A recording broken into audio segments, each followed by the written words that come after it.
wonder what they're like. From our viewpoint, Professor, they're either suprahuman or subhuman.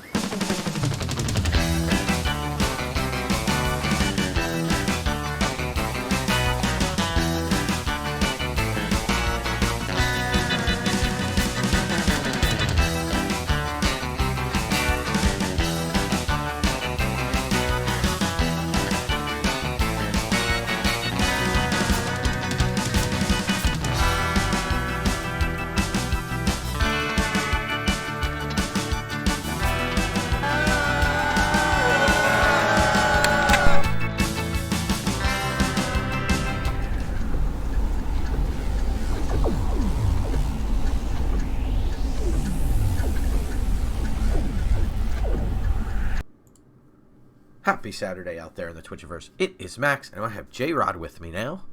Hi. And hopefully we'll have a Dan coming along at some point. I know Dan can't be far away when there is Cube afoot. And that's what we're doing tonight. We're doing some Arena Cube draft, but I am not going to play Best of One. I played some Best of One just to kind of see how this new iteration of the Cube was this afternoon. We have not had an Arena Cube since pre-Neon Dynasty, by the way. Jeez. So I wanted to see how it played out. Now with a bunch of new cards and such. My strong opinion is if you want to get a lay of the land, maybe draft Best of one time. Do not draft Best of One with this cube. Not just this cube specifically. I just feel like on Arena, the higher the power level is for limited, and you're using the hand smoother, the more obvious it becomes that there's a lot of problems with hand smoother. I was playing, one of the decks I was playing was an aggro deck, like, low to the ground. I mean, like, I had, like, 8 1-drops, somewhere in that realm, 6, 7 2-drops, 4 or 5 3-drops, and then I had Glorybringer at 5 and Rekindling Phoenix at 4. And multiple games I ended up with Rekindling Phoenix and Glorybringer in my hand with, like, a land and some 3-drops. And I was just like, how is this possible? So I've had it was just like, how, like, so I want access to non-hand smoother, and I want access to sideboard, because that also feels pertinent if you want to draft not just aggro. The aggro decks are kind of rocking the Best of One right now, so I wanted to get away from that a little bit and try something different, but I did want to get some testing under my belt to make sure I knew how to play this thing. So I will use some gemmies, and we'll get started on the Arena Cube. It is, it's always a good time when there's Cube. I do like me some Cube draft. Hoping to open, I'd like to open, like, something signposty that lets me, like, go for something kind of cool and archetypey. I hope we open Glorybringer. Glorybringer's sweet. The card that got me onto red was, what is her name? It's the 2 and a red. It's one of the commander sets, so it's a legend. 2 and a red, and it has haste, and when it attacks, you exile a card, and you can cast it, and whenever you exile a card, it puts a +1/+1 counter on itself. And you can play a card that you exile to end a turn with it. Holy shit. Interesting. Like, that card's in the Vintage Cube, and for a good reason. It's just, like, so good. So I was 100% in for that. I was just like, this is so good. And then my second pick was Rekindling Phoenix. And then Glorybringer was not far behind. So I was just like, I have a lot of good red cards. Slightly light on interaction. But I had Kolaghan's Command, Play with Fire, Pillar of Flame, Lightning Strike. So it was like the smattering. It was a little bit of black in the deck. Not much. And I had like 4 non-basics that were red-black duels. So it's like, and there was like Haunted Ridge and Blood Crypt and Dragon Skull Summit. So a bunch of them came into play untapped. So I was like, this is pretty good.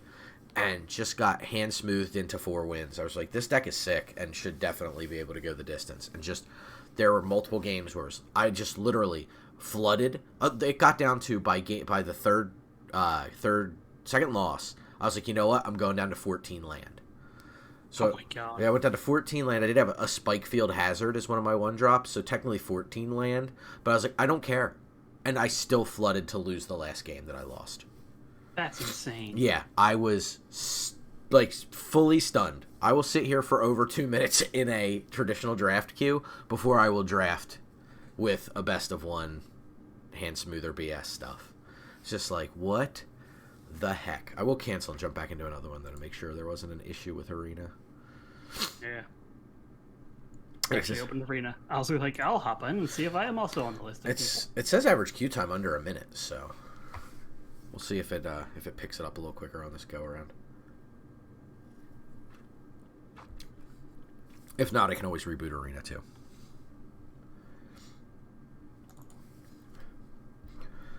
But I would like some kind of sign. Man, I'm trying to think of the name of that card. That red card that I was talking about. Let me scryfall this while we wait.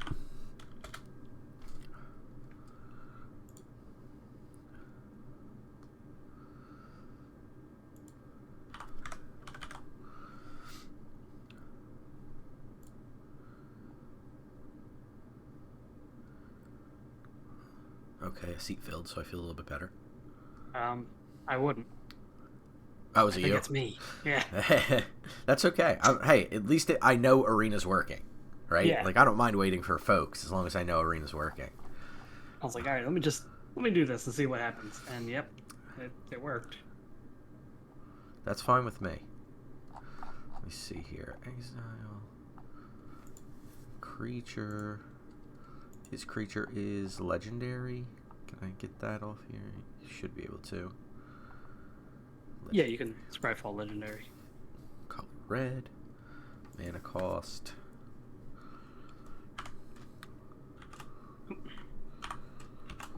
Got somebody else in. Ooh, maybe it's Dan.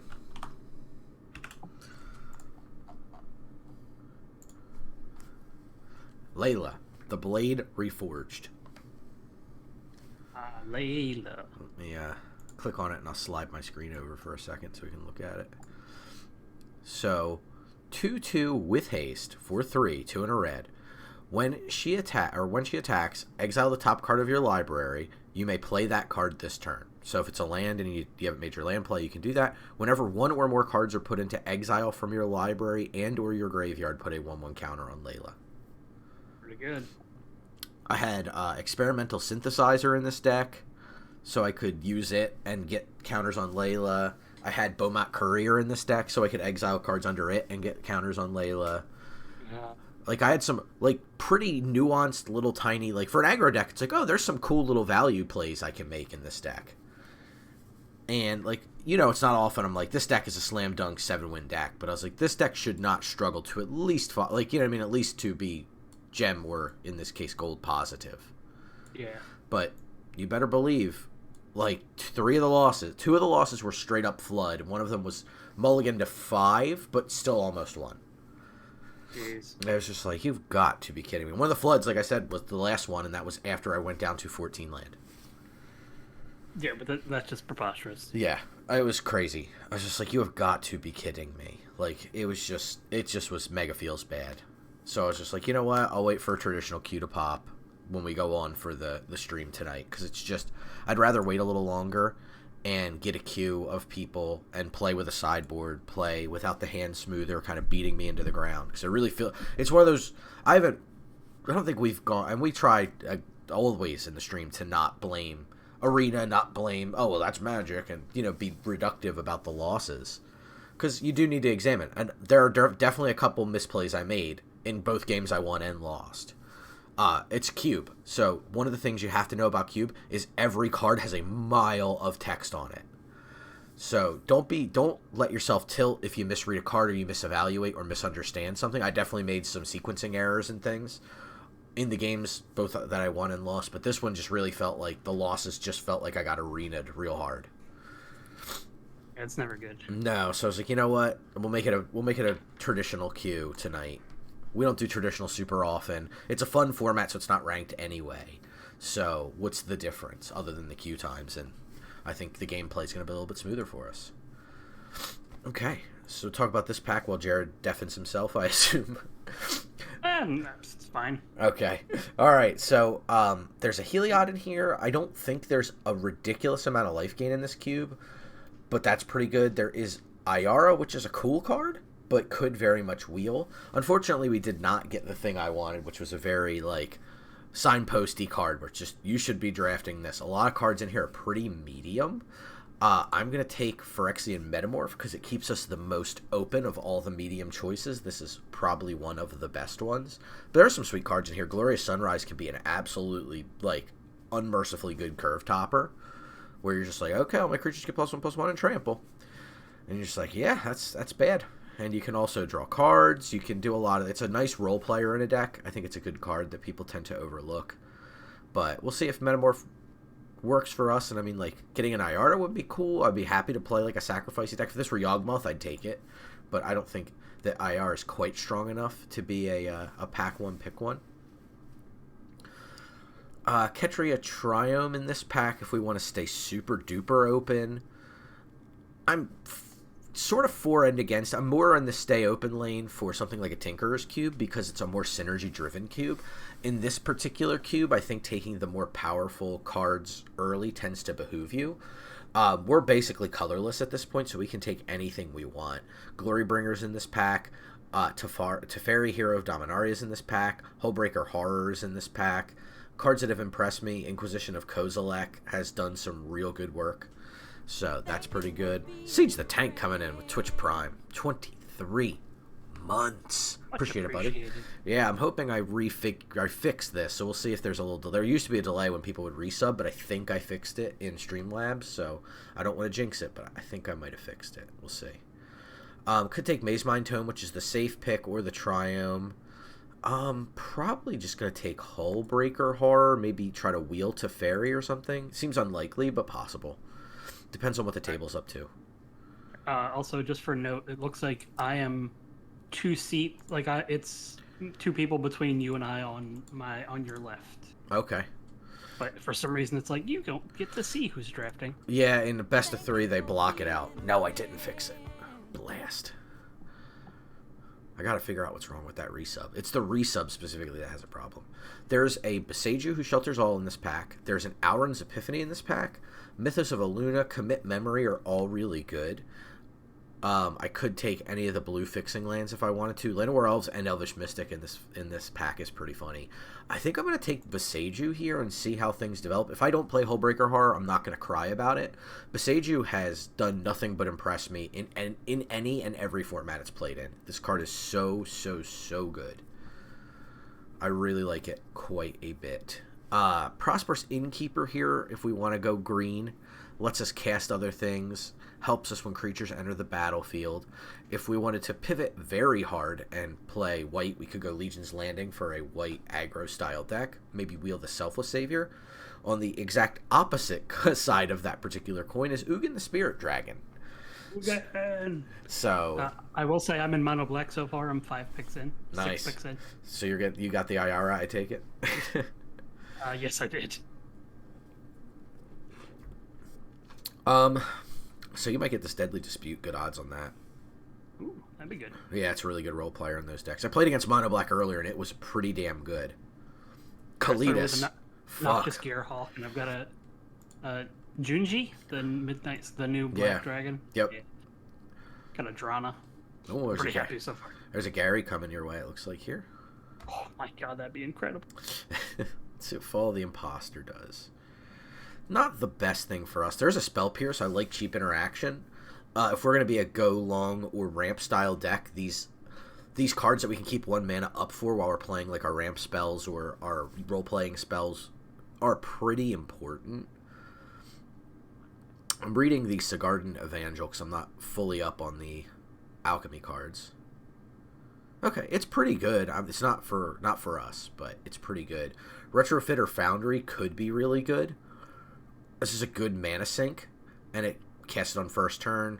We can start making servos to block with. So I'm between Spell Pierce and Retrofitter Foundry right now. Maybe I just take the Foundry. I haven't got to play with it yet. It seems like a really rad card. I've seen, again, a vintage cube card, so we know it's powerful, right? Like, that checks out. That's my pack 1. This is a midnight clock for me. I can't not play this card when I'm playing Cube. I was so close to taking Tamio just because I was like, I haven't played with her yet. She looks really cool, but I was like, no, I'll take the Noxious Gearhawk. I think you made the right choice. Noxious Gearhawk is such a... The fact that card has Menace, like, every time the cube comes back around, I'm like, oh, fuck, that card has Menace. Take out one of your blockers. By the way, this has Menace. Is so good. Yeah. There's a Crag Crown Pathway, if we wanted that. There's an Investigator's Journal, which is a nice, but in my opinion, a little too dirtily a card. I'm going to mute for just a second here. You get it?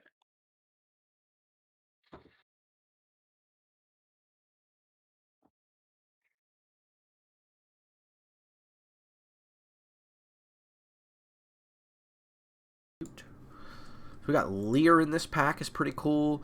Faithful Absence is really good. Just unconditional removal in white.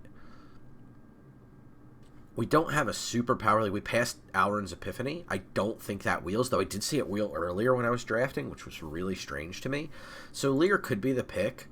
I'm willing to maybe... I kind of like the Fateful Absence just being unfettered. No, we'll take Lear and stay a little bit conservative in this opening pack.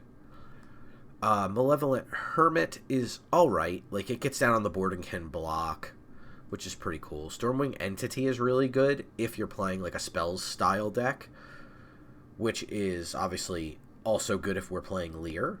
It kind of is in direct opposition to our 7 and 8 drop, but not entirely. Ojutai's Command's really valuable. Any of these commands being 2-for-1s can be very good. Disdainful Stroke is a nice card for us to be able to hold up and just use if need be. So I'm kind of between the Entity and the Disdainful Stroke. I think I'm going to probably end up landing on the Entity just because I have the Metamorph, and more targets to copy with the Metamorph is nice. Drowned Catacomb, Crawling Baron's not for us. I like the Graveyard Trespasser. I haven't gotten to play Ebon Death yet, but it is a cool card to play with. If you're on the Sacrifice decks especially, this card can be such a beating.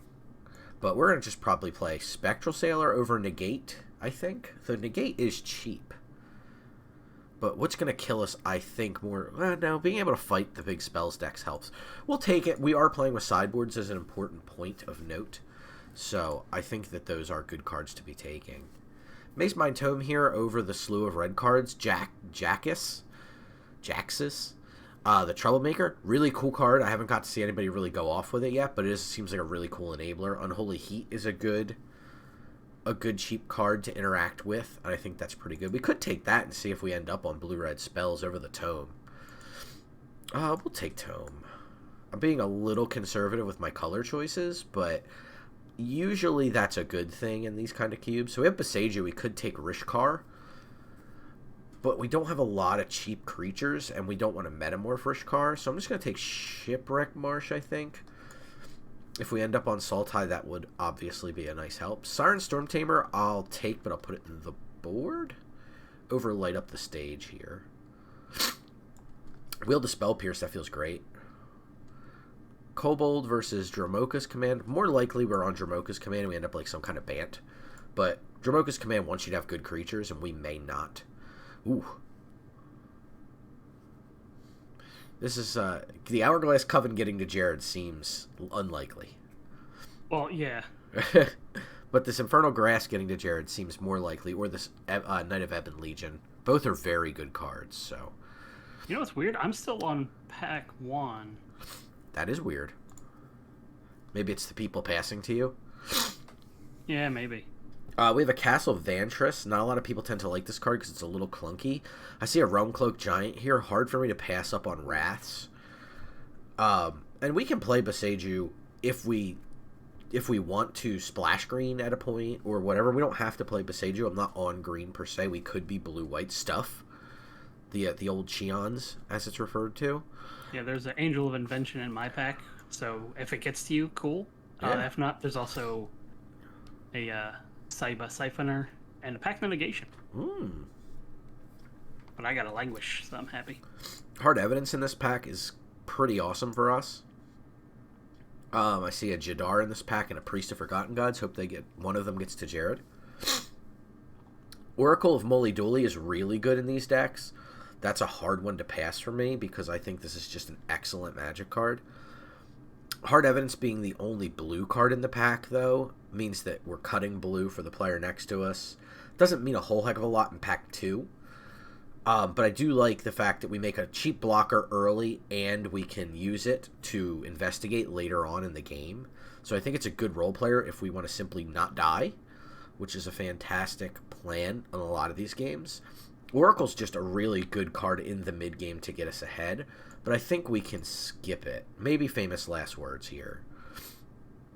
I see an OG here, which would be pretty good for us if we can get more things that blink. Right now we have the Hullbreaker Horror that works really well with blinking. The Metamorph kind of works if we need to upgrade it, but it's not like a fantastic choice. There's an Expressive iteration, which is very powerful, and we could continue to keep the door to blue-red open. I do like the Realm Cloak Giant, but we don't have to play that. I'd rather have a Wrath if I can. But if we pick up like a Sweltering Sun or something a little later, that's pretty good. I think the OG might likely wheel. So I'm going to take Expressive Iteration and see maybe if we can get into something Jeskai. But I'd rather have this iteration, I think, for my main board. Hinterland Harbor here is pretty good for us. Tons of green cards. The Angel of Invention is not here, but the Pact is. Yeah, Angel...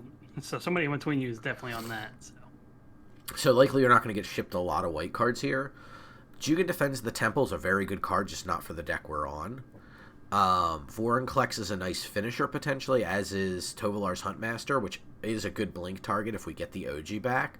But then we're talking about playing green, which again is not out of the realm of possibility. Nothing in this pack is pushing me to play blue-red spells. There's a Terramander, but we're not like so deep into spells that we could do that. So it's either Negation or Huntmaster in this. Let's just take Pact of Negation just to be sure. It could be one of these situations where I'm waiting too long to pull the trigger on a second color, and I'm just going to see a mix of things through the end of the draft. But I don't hate that. Angel Fire Ignition here is pretty good to help us push through a win. But I think I'm going to keep it simple and take Opt here. Cheap cards that let us do things. We just need to find more powerful cards. Some Muldrifter here, which plays really nice with OG if that wheels. Basilisk Collar, Exclude are both really good. I think people undervalue how good Exclude is. And I may overvalue it slightly because I like to play it in Pauper. There's a Solmgar's Command. Might be a young Pyromancer in the next pack as well. Man. Muldrifter versus Command versus Exclude.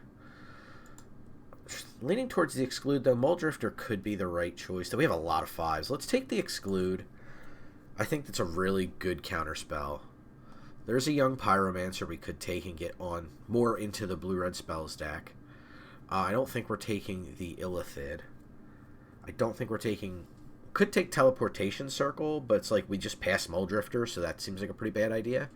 Celindi Visions helps because we can play an extra land and kind of secretly play 18 land. So it's really between the Vision and the Pyromancer at this point. So let me see. 11 non-creatures. The Pyromancer could be good low end. We'll take the Pyro. Insult Injury is a nice way to win a game. Steam Vents is probably the card we have to take. Let me read Arcane Bombardment. Whenever you cast your first instant or sorcery spell, exile an instant or sorcery card at random from your graveyard. Then copy each card exiled with Arcane Bombardment. You may cast any number of the copies without paying their cost. So this is a cool card.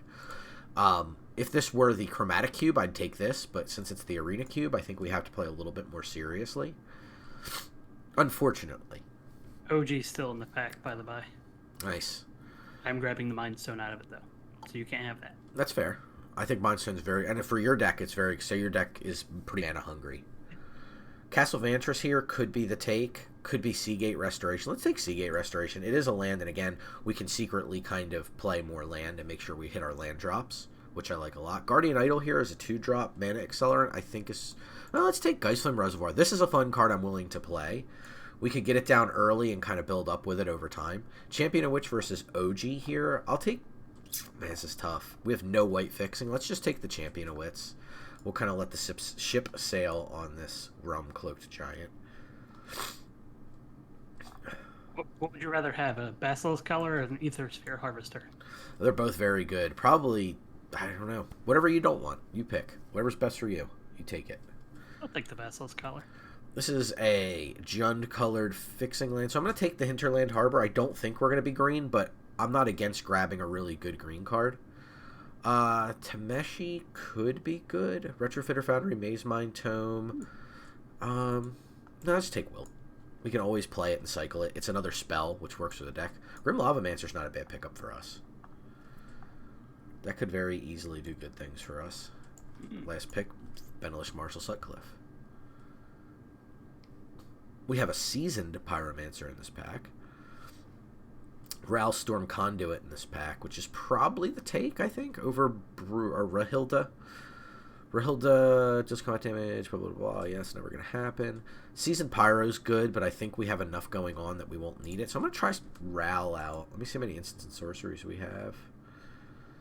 5 and 3. So I think we can up that number a little bit as the game goes on. I'd like to see something powerful to help us get through the late part of the game. Oh, Layla. I do like Layla a lot. Omen of the Sea. Fading Hope is decent.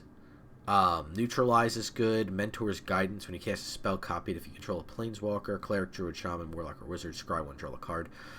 One in a blue, like, hard to gripe about a card like that. But we're not going to have those things too often, so maybe we just want the hard counter. We have a counter for creatures. Now we have quite a few counters we took early. Let's just take Omen. Omen of the Sea does not go great with what we're doing, though. We could splash white and try to steal the approach as a late-game win con. I'll take that. I don't know if we have a win condition, so if this makes me feel a little bit more comfortable. I don't love taking it that early. Torrential Gearhulk versus Discover the Formula. That's a good selection. Yeah, plus a Strangle in this pack. That might come around. I don't know if the red decks necessarily want that. I mean, like, cheap interaction is cheap interaction. There's no arguing that. But I think I'll take Gearhulk here. Discover's really good, though. Sleek 3 non-land cards. And then that makes them cheaper. Damn. This is a really tough one. I think I'm going to take Discover just because I think it fits better in a spell-style archetype. Baral in this pack. Sokinzan, which is decent. I don't think the tokens matter as much to us as it would to another deck. So I don't think we'll be taking Sokinzan, though I do think it's a really good land as well. Karn's pretty good, but I think we just want Baral. We could also, like, maybe wheel Great Shark. It's alright in this cube. I haven't seen it do great things. Multiple choice in this pack, I think, is going to be the take over a Mind Flayer, over Mechagodzilla. I love how every time the Crystalline Giant comes up, it's just always Mechagodzilla. It's like you got that style. It's never going away. I know.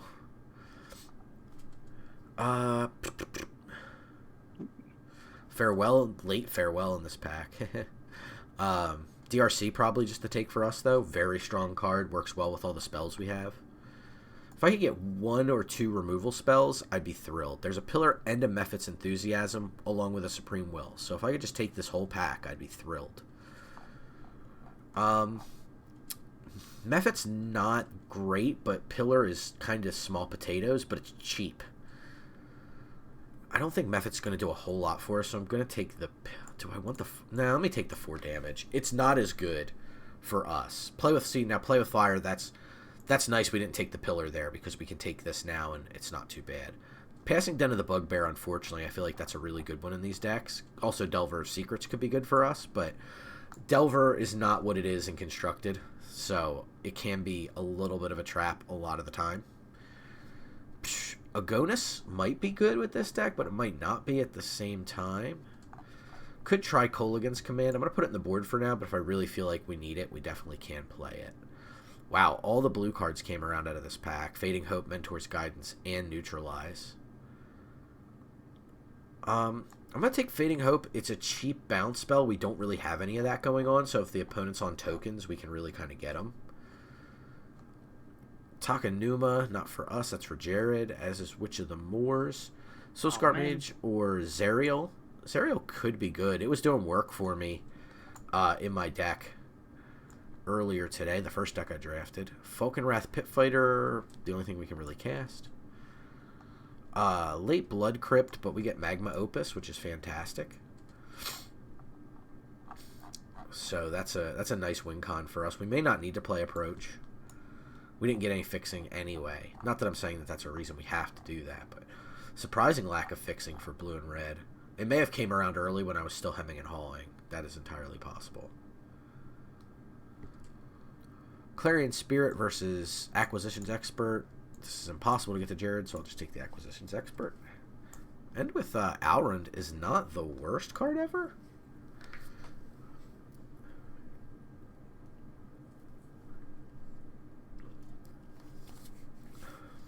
Okay, let's take a look. It's in a book. I've got 6 cuts to make. I have the same amount. No, Luris, you can't play here. But Luris is like, I'm black, I'm cool, I can play in a deck.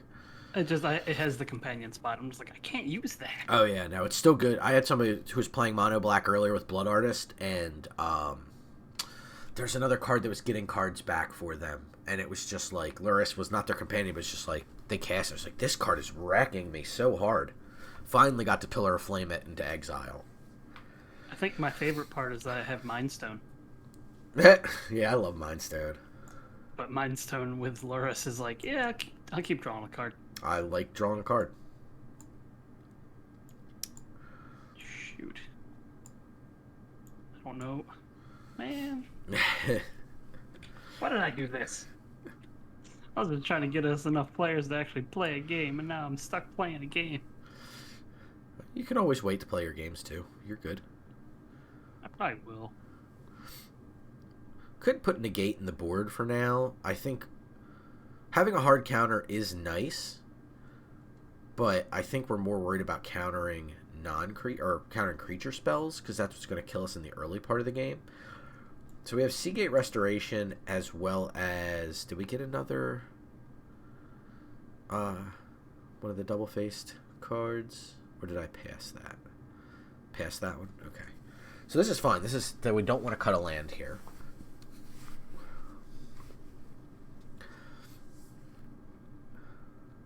Let's see here. What's a little too cute? Is there, I mean, like, Phyrexian Metamorph, probably not the greatest in this deck, sadly. Our pack one, pick one. I don't think our pack one, pick one's good enough.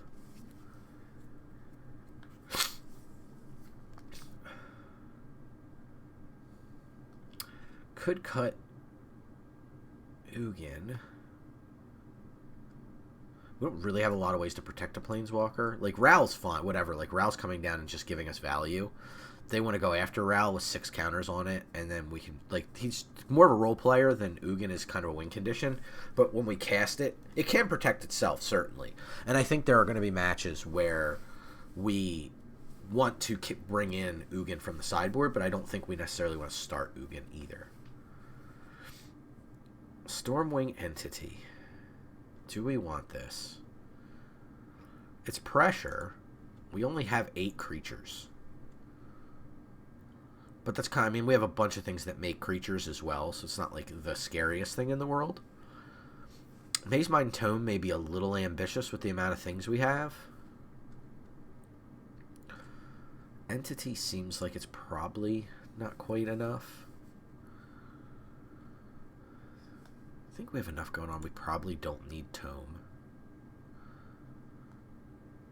I'm kind of pre-boarding to not lose outright to the aggro deck, right? Like, that's kind of what I'm setting up for. I think we have game against a deck that is similar in style, and I think there are going to be more decks that look like ours in best of 3 than best of 1. But I still think we have Lear, we have Discover the Formula, we have a lot of Magma Opus, we have a lot of like multiples for 1. So I think we can do pretty good against them. We just need to not lose outright to somebody who's just coming in hot and heavy with aggro cards. So that's what I'm trying to make sure we prevent from losing to. Feels like it's got to be a 1-drop. Of the 2 cuts we have remaining, it feels like a 1-drop's probably in order to be cut. I do like Pact Negation as a oh shit against these decks that we are talking, the opposite of the aggro decks. Or if we manage to kind of stabilize the board, we can always Pact, like cast something like a Mephit's Enthusiasm and a Baral, stabilize the board, and then be able to Pact their play. And then be able to pay for it on turn 5 and just kind of time walk ourselves a little bit, but hold back something that would otherwise lose us the game.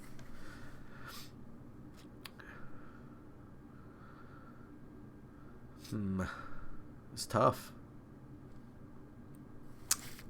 I'm gonna sort by creature for some reason, but I really don't think that sort command's gonna be relevant for us. No, it's just gonna be like, oh, yep, that's exactly what I thought. Yeah, there's not a like. It's nice to see when we're gonna be casting creatures, but it ain't gonna be often.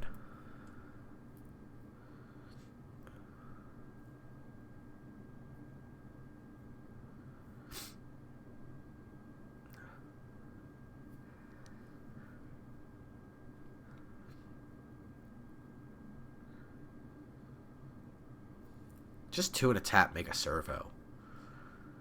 Seems good against the aggro decks. Seems good against the other control decks. We have negate and spell pierce, so we probably do need to move 1 to the board. Probably just spell pierce?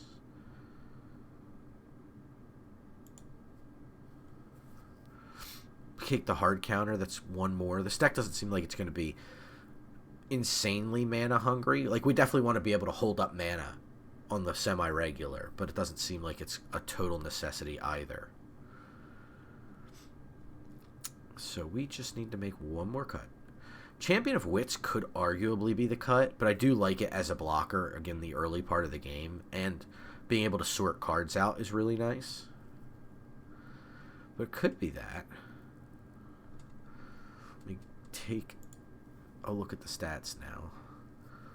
8 instant, 5 sorcery, so we don't want to cut Young P. Don't want to cut Baral. Don't want to cut DRC, right? Because we have Foundry, we have Geistflame Reservoir.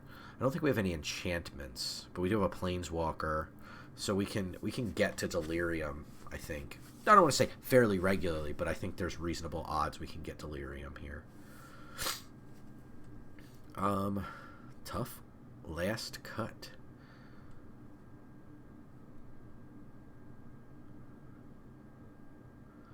Could be Fading Hope. Gives us early on interaction, play with fire, Mephit's Enthusiasm. We can obviously kill things with Geistflame. I think that... And we have multiple choice. Return a creature they control. So let's take away Fading Hope. Let's not have our hope fade. Let's give it a go. Seems like a sweet deck. So if you're not if you're not familiar with traditional, we're gonna play old school or the traditional or tournament style best of 3. So after game 1, we get access to our sideboard. If we're 1-1, if we're tied, and there's a need to go to game 3, we again get access to our sideboard to make further modifications. Yep. Whoever first one to get 2 wins takes down the match. So we'll see what we can do. I think we have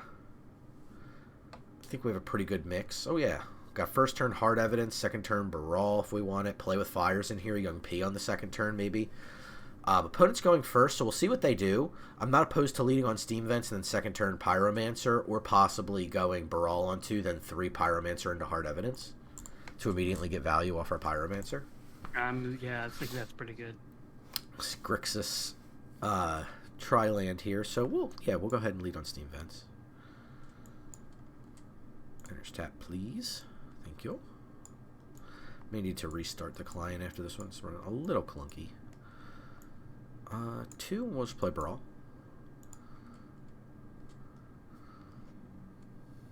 So we see blue-black for sure, and then a mix of red and white. So opponent could be just like 5-color Golos, could be just splashing, 3 colors with a splash here. We will play blue. No reason not to attack first.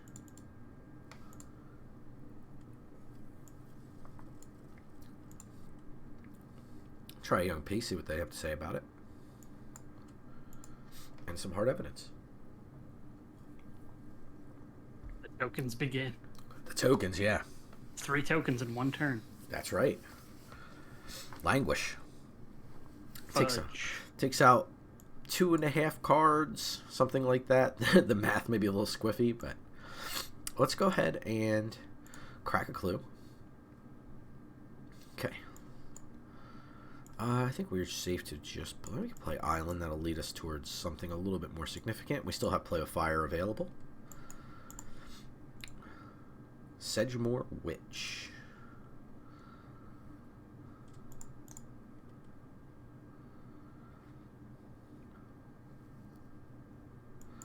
We'll try playing with fire. Yes, the ward is just pay 3 life, so.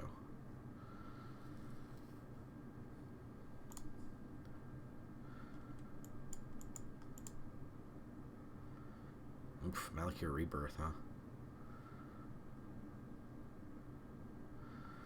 Okay. We want to...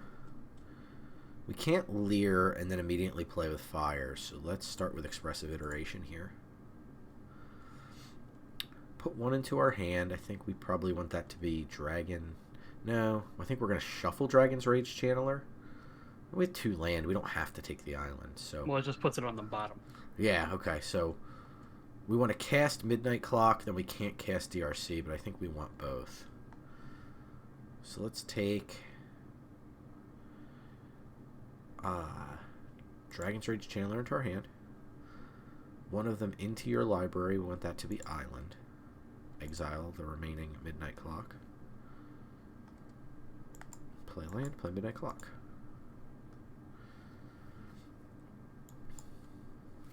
Okay. Weird card. It is. Opponent left all of their mana untapped. Doesn't feel good. Menace. Let's do Champion of Wits and see what's going on a little bit here.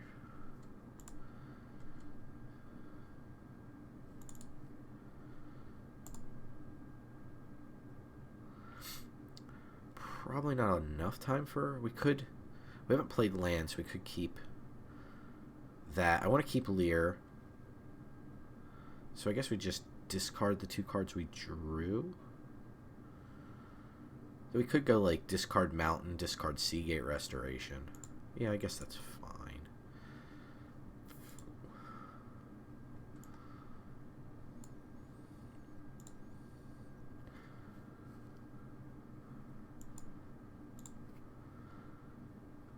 We get to Surveil here off the Geistflame Reservoir. Mountain can go to the graveyard. Don't really need that one. Nope. Goodbye.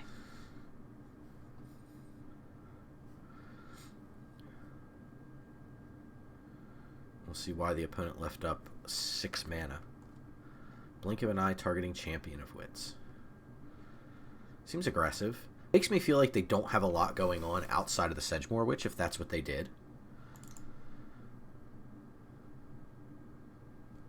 And they did not attack with Sedgemoor Witch, which has Menace. Yes, it does. Patient Rebuilding. Okay. Okay. Our Midnight Clock giggles at that. Yeah. Yeah, let's opt here. Or do we want to just Leer cast Play with Fire on the Sedgemoor Witch?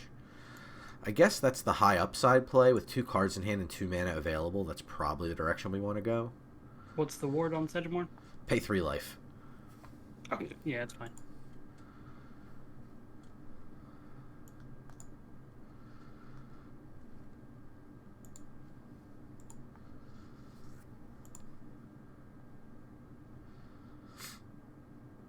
Yep.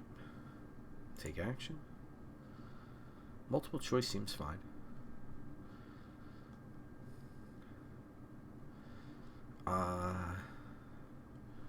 Next to... No, we want to cast Hard Evidence. Yep, still fine.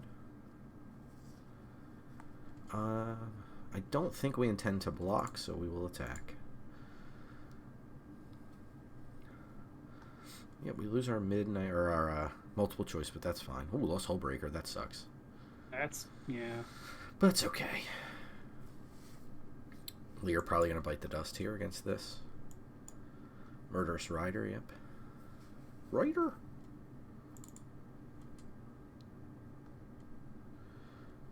We'll block a token. Play out a land here. Okay, counter. Let's start with an opt.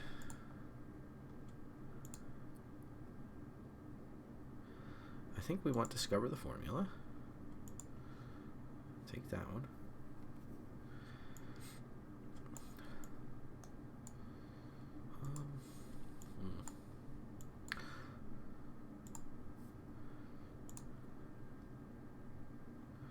Retrofitter Foundry. Yeah, that's fine.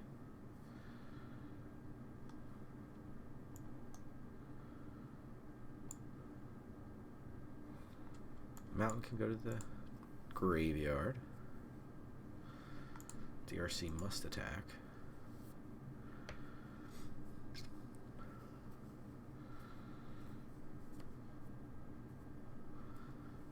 Opponent gets a lot of information out of this game 1 from the patient rebuilding. Yes, they do. Siphoning Insight. Snapped up a card quick.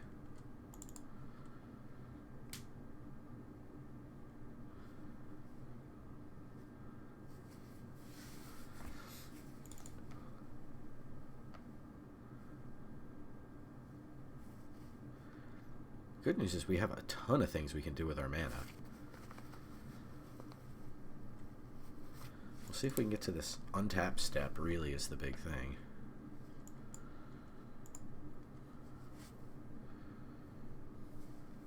They go up to 13. We are at 5. Let's see what their follow-up here is. It's got 7 mana over there.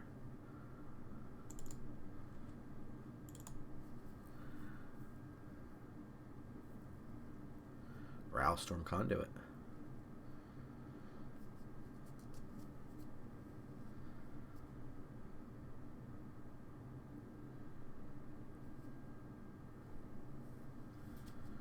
Okay. We'll play Mountain, is that right? Maybe we won't.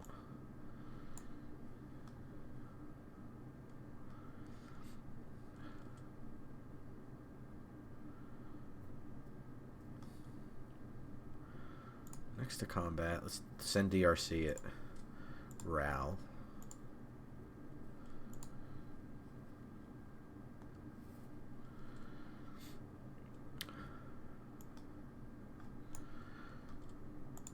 Could hit him in their upkeep with Magma Opus.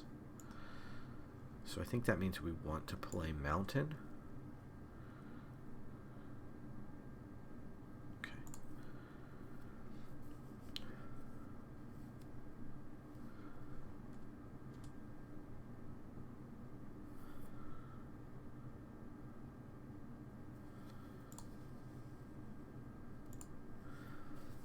Siphon Insight again. Again, they snap one right up.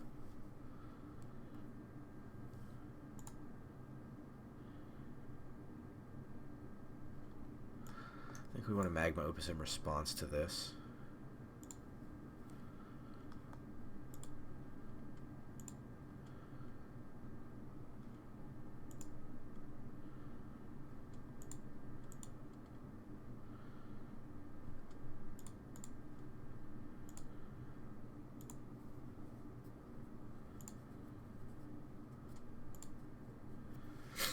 See what opponent has here. Enthusiasm, probably with Geistflame Reservoir active, we don't need. How many cards do we have left? 4. I don't think we're going to win this one. But we'll see. We'll see how much damage we can get in here. Now we have 2. We may have to put a stop on our upkeep to do midnight clock shenanigans. Yeah, I agree with you there. Piss to main is fine, yeah.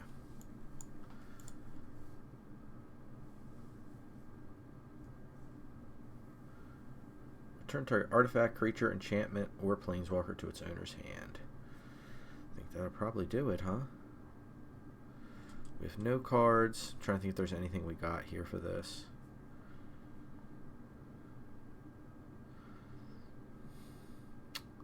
Don't think so.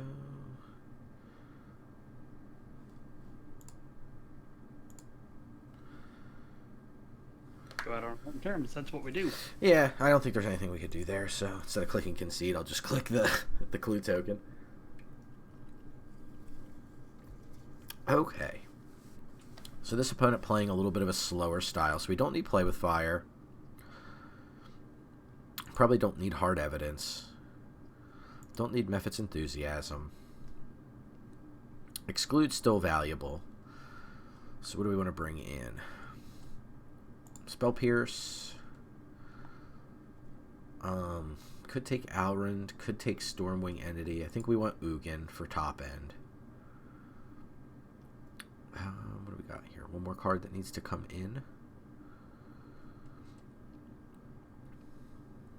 Could take Zariel. The Planeswalker looks pretty hard to pressure by the opponent. It's like that versus Stormwing Entity. We'll take Zariel.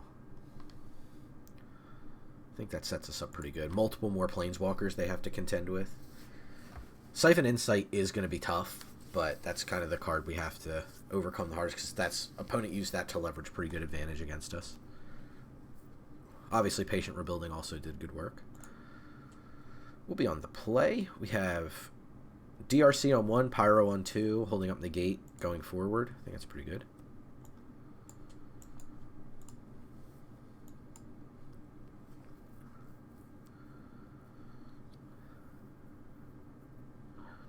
Okay.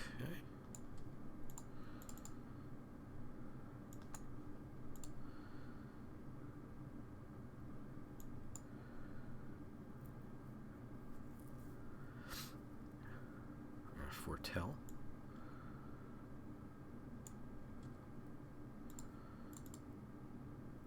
I think we just hold Negate up here. Obviously, multiple choice not very good when X is 2 and they have no creatures. Yeah. But we can wait, thankfully. Yeah. Yeah, right now we have a clock. I'm not upset about this.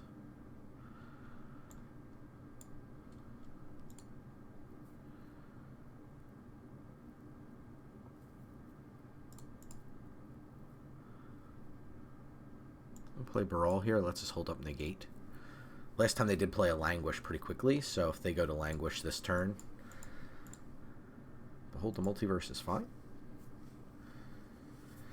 Behold away. All I'm really worried about is a card that wipes our board at this point, because we have not like a ridiculously good clock, but enough of a clock based on the opponent's speed that we should be able to... this is exactly the card we talked about.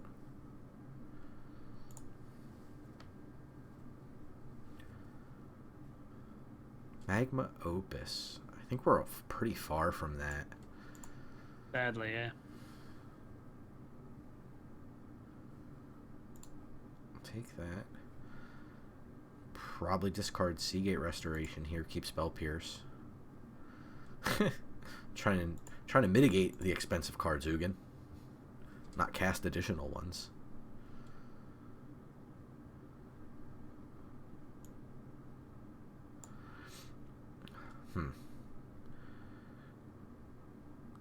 So we got 2, 3, 4, 5. We could multiple choice for 3.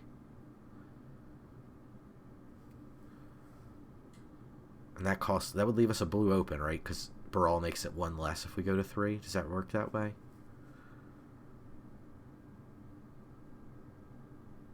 Yes. Okay, 1, 2, 3.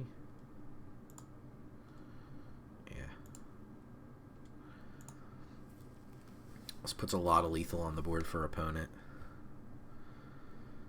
Mountain can go. I don't think, even with Ugin, I don't think we actively want to keep land on top.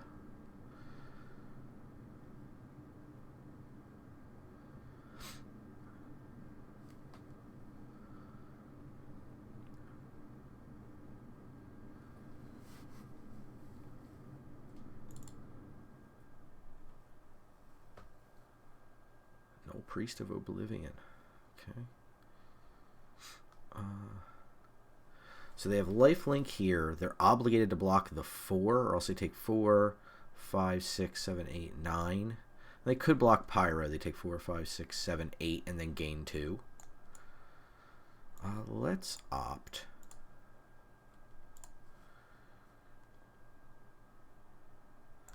Mountain can go to the bin. Hullbreaker Horror can go to the bottom. Again, just pretty far away from that island. Okay. We jam everything but Pyro. I think that's fine if they get Pyro.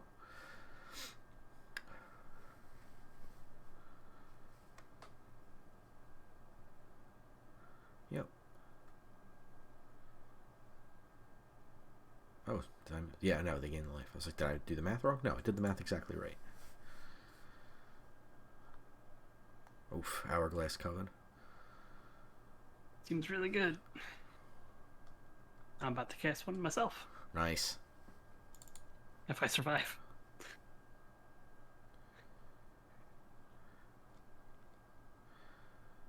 So 3.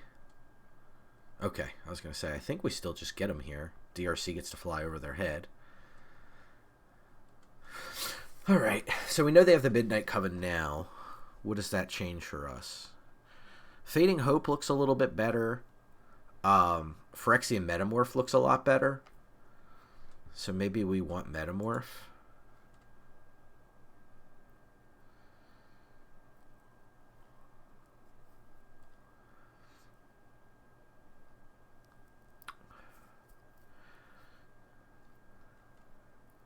What else do we... Is there anything we actively don't want?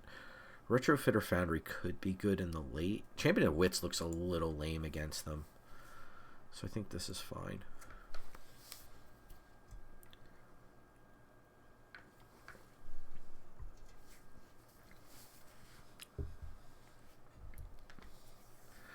Opponent a little heavy on the boarding this time. Makes sense.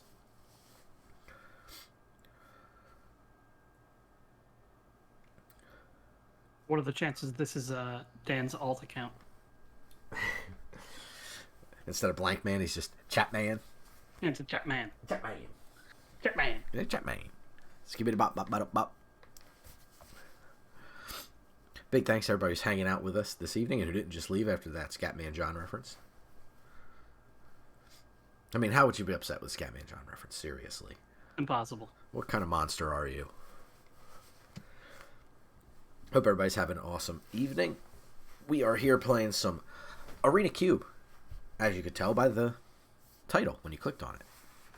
Hope you're all doing well. Let us know if you've been playing some Arena Cube, what you like, what you don't like. We're playing Traditional, which is the best of 3 format, just because I was not a big fan earlier of the best of 1 stylings for this. I think Cube really helps show how shabby the Arena isms of the program can be. Alright, Oppo. We have Grim Lavamancer into Young Pyro into Hold Up Exclude if we get a 3rd land anywhere in here, so I'm going to keep it.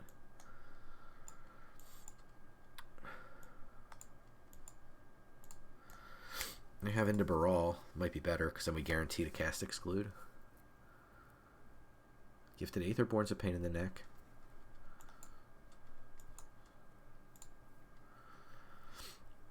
No attacks here, obviously. At this point, just looking for land. No blocks here. They got us for 2. Little gain and drain action for the opponent. Into Null Priest of Oblivion. Okay, they're trying to kind of tempo us out now. I could Metamorph their Aetherborn. I can Hold Up Exclude. I could get down Geist Flame or Young Pyro here. Get down Geist Flame lets us into the later game move a little bit smoother. I don't know if that's great though. Young Pyro, just so much better next turn. But if we don't cast something this turn, that's so bad for us. Let's play Geist Flame. We're not going to block the Null Priest, or do I want to trade Null Priest for Grim Lavamancer? Is the question. I think the answer is probably not, so... Or maybe, I guess the answer is probably, so I don't want to attack here.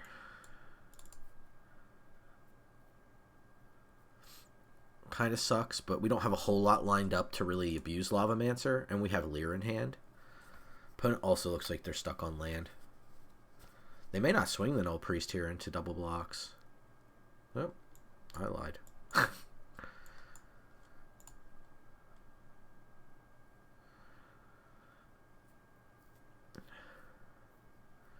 I'll play this as a land. This can be an interstap land. I'm not going ham on that. I mean, I do like the idea of Young Pyro, but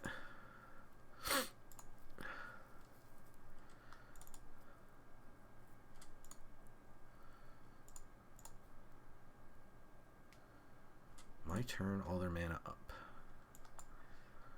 Okay, here's Young Pyro.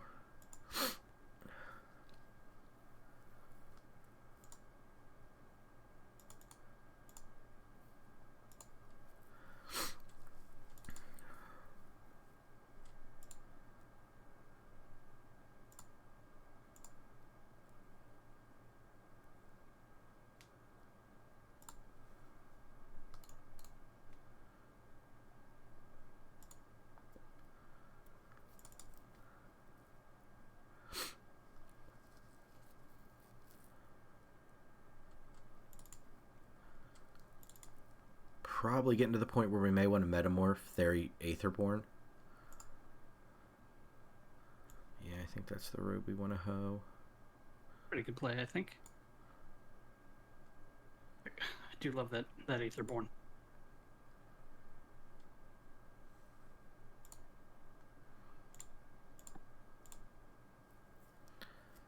Yeah, Aetherborn's really good.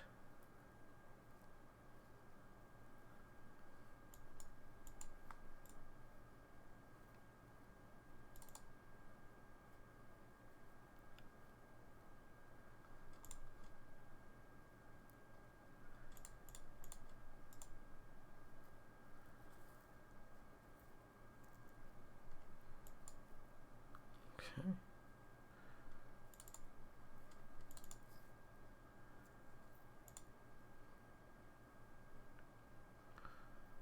Gotta negate that.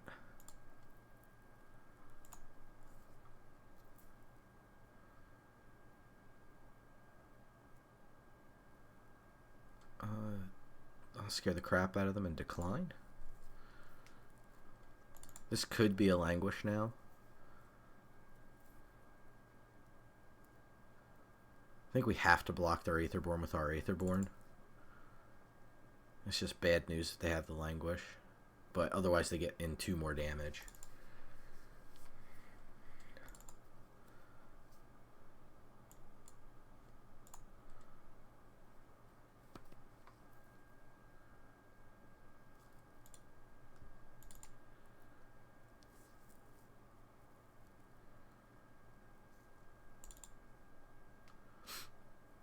What you got, Oppo? They're in the tank about it. Moly D. Evoked. They're looking for land in a big bad way. Yeah, they are. Thoughtseize. There goes Leer.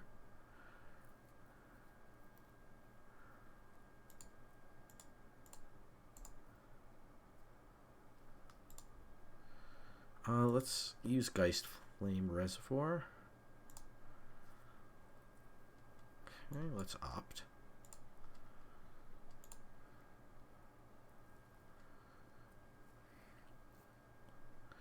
I'll take that.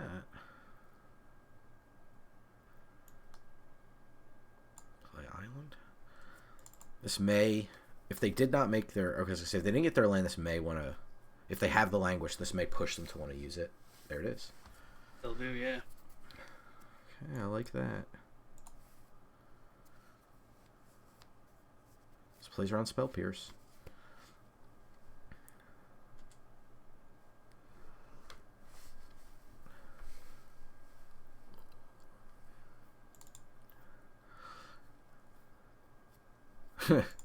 Opponent's like, are you kidding me?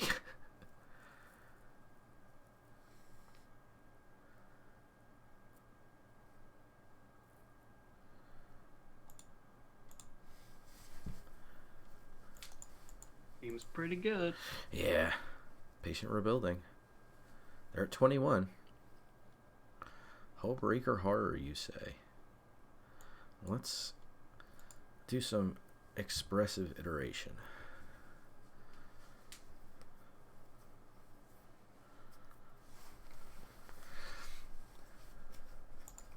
Alright, come on. They must have a Pact of Negation in their hand because it's giving them the pause.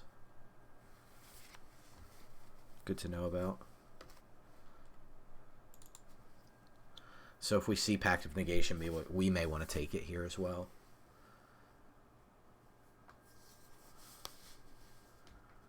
They're either off on a sandwich break or they're really putting in a lot of thought on that. Put one into our hand. We'll take Ral into our hand. We'll put Island into our library, and we'll put Retrofitter on the board. Next to combat, attack with this devil. We'll cast our Retrofitter Foundry. See if that draws out their Pact of Negation. It does not. We will make a red devil. And end the turn. Red devil, red devil. Red devil, red devil. Multiple choice island mountain.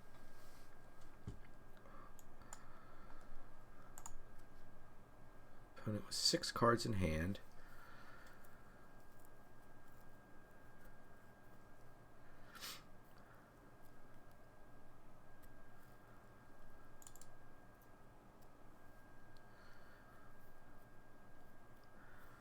See what they have here. They know we have a negate, so this has got to be Pact of Negation here. Yep, there it is. Okay. If we could draw a land here, it would be phenomenal. We can Hullbreaker Horror, can't put one of the Hourglass Witches away. So I think are they tokens or are they real hags? They might be real hags. I'm not sure precisely how that works. So it just says draft a card. Yeah, I think. And put them onto the battlefield, so they're not tokens. All right, so they're real cards. As weird as that is. That is weird.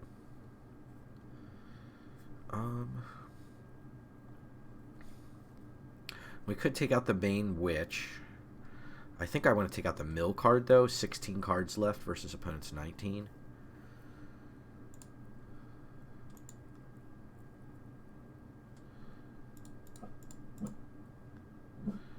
There's the Exile, or the Mill. Okay. We want to make another Devil. I think we want to Ral here. And we'll scry for 1. Spell Pierce is probably a little late to the party. No attacks.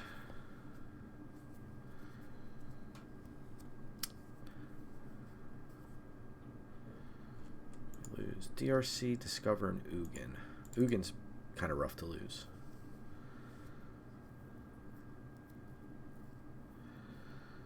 They had to dedicate a decent portion of their turn to that pact.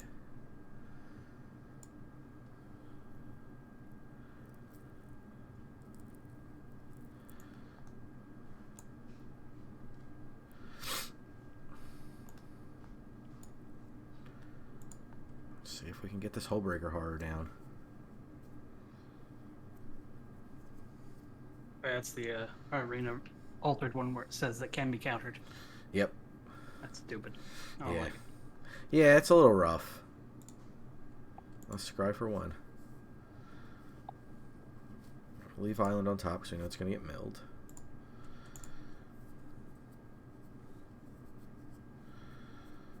They can't block everything. They could block 1 and 1. No, because then we get to kill. Yeah, but I don't know if we want to go down that rabbit hole. Maybe we just... Yeah, maybe we send 2. We kind of have to start doing something. Can't just give opponent all the time in the world.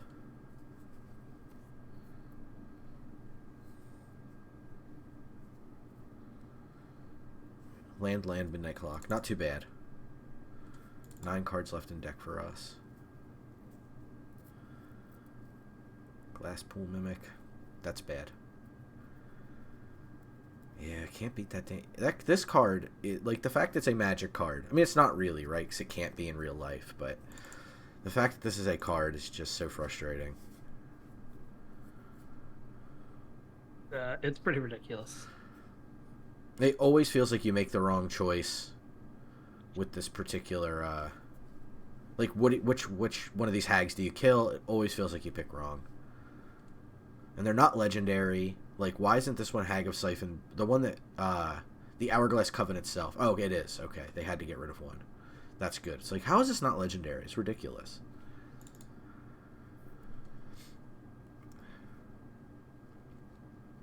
What can we do here? I think we're just a little bit too slow to do just about anything powerful enough. Would start with, like, a cantrip. Looks like they're going to foretell. Probably Behold the Multiverse. We saw that before. Land definitely isn't getting it done. So let's go ahead. Let's use Ral first. It'd be nice to not have to use Ral for the Scry every turn, because doubling up spells would have helped us a lot. But unfortunately,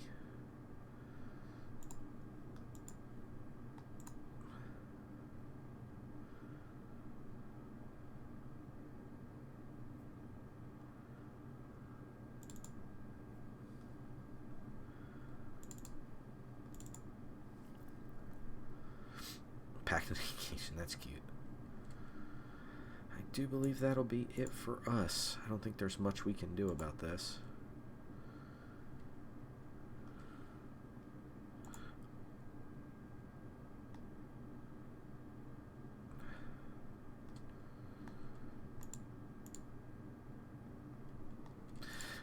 It's just the tax doesn't do anything.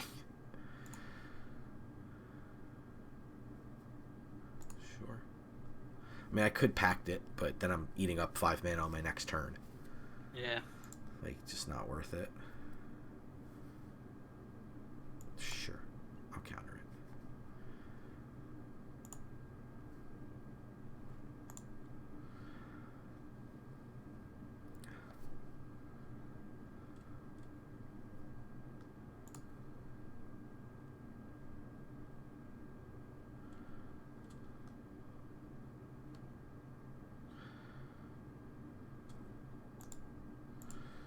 That'll do.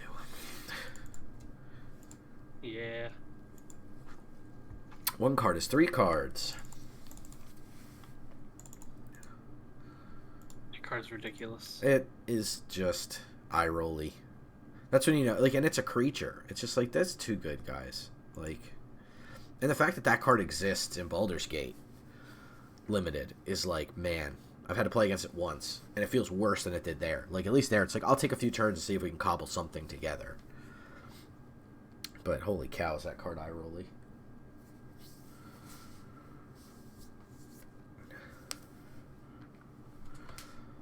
Proposed.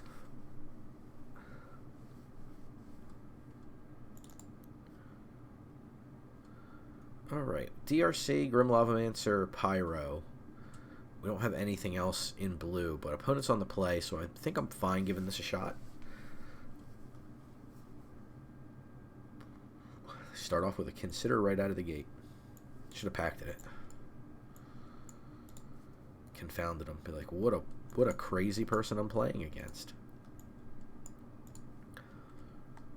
Mephit's Enthusiasm here I think will do some pretty good work if we can get Pyro down. Blue-black so far. We're going to Mephit's that. Just really can't let that get too out of hand. But I think we can add to our board first. Beginning of your end step. Don't think there's too much of a need to do the... Though, if they... It's a tough one, because if they just destroy Young Pyro, we have to get rid of that. Then we just waited a turn for no good reason.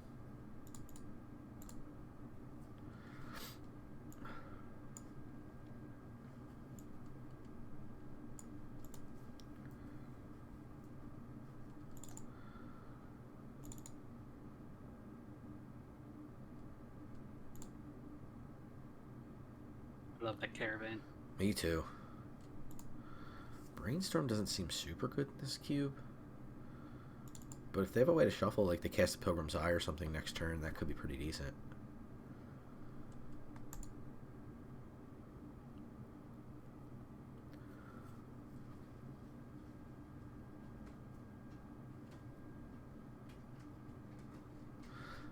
They leave the token around.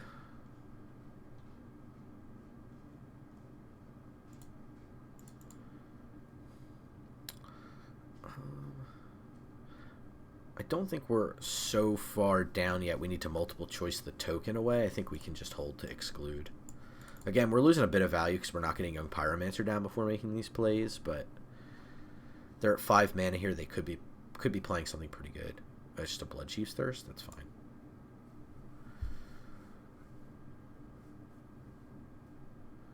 This I'll exclude.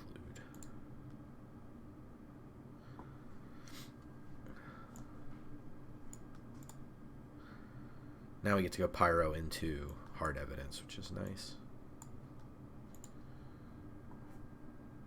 Big Pyro. Oh no, I should have played the Crab first. It would have been like a 3/3 or some shit. Biggest crab ever. We have 5 cards in the yard. No reason not to get that a Grim Lavamancer here.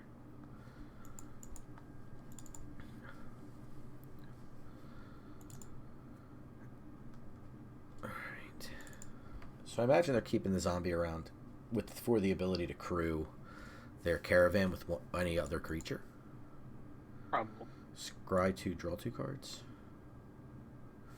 Looks like they're stuck for land here, I would guess.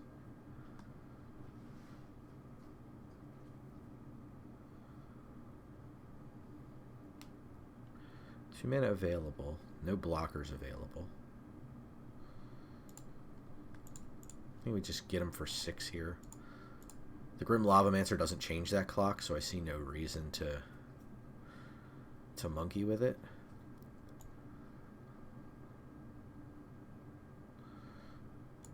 I don't think we necessarily, again, want to do this. Let me just end the turn here. We have Lavamancer activation plus Clue.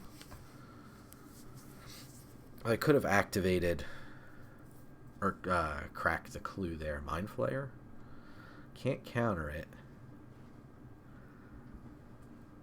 Let's crack a Clue.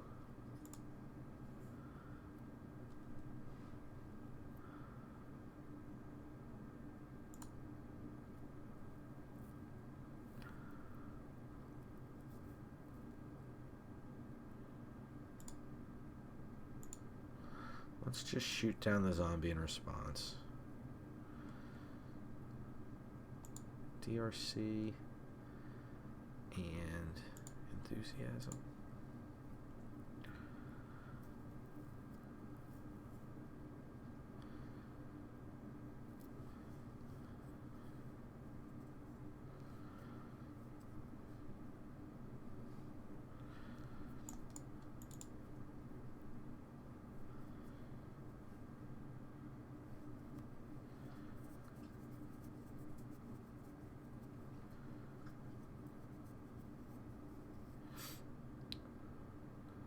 No block, she got me for 5. Go fully shields down against us. Not the worst.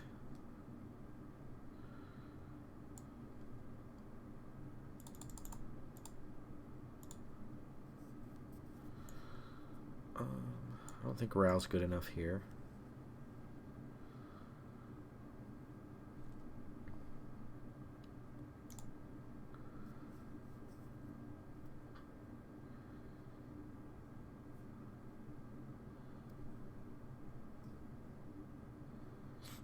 No interwebs.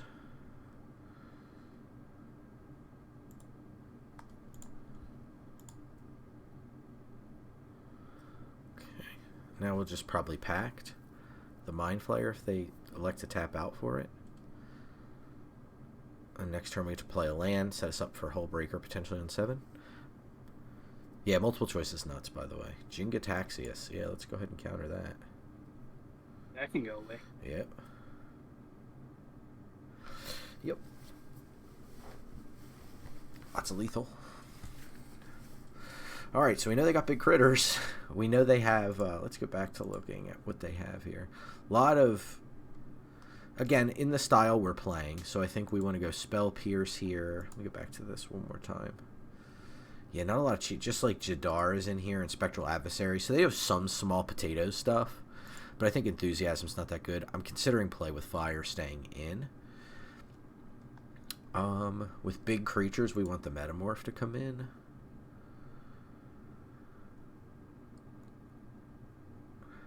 Ugin as well could, like we saw last time, could be quite good if we want it.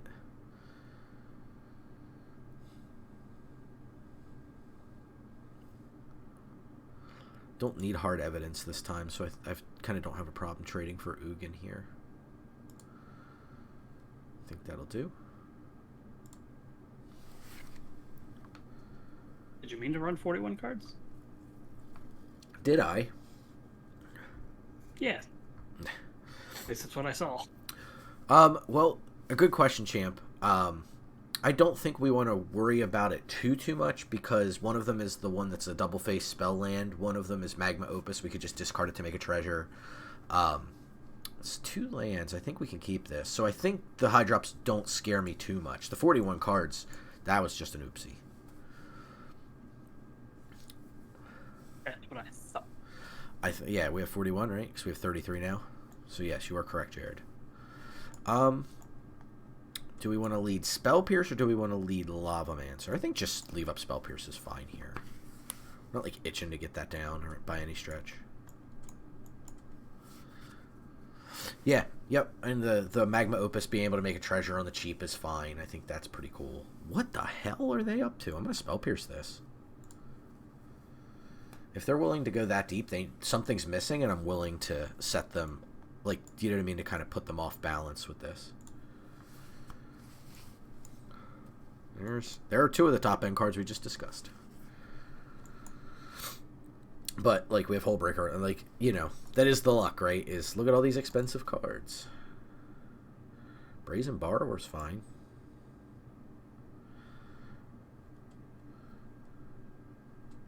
This can come in tapped. And we can, again, Young P. Okay with this so far. Yeah, it looks like we were right about the opponent missing something. We get down Retrofitter, and then we can make a servo. And hold up. Pretty good. Hold up Play with Fire, or make a treasure if we really need it. Yeah. Terramander's fine. Make a servo token here.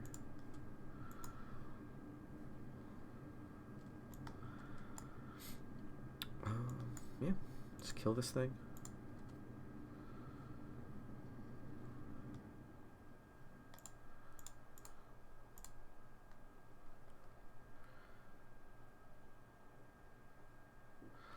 Yeah, I know it's in the Vintage Cube, so I'm hoping I am with you on this one. I hope it's awesome. I think we can get down Grim Lavamancer here. I don't know what it'll do in this cube, where you obviously you can't kind of use it as a combo piece, but still seems pretty rad. Crystalline Giant.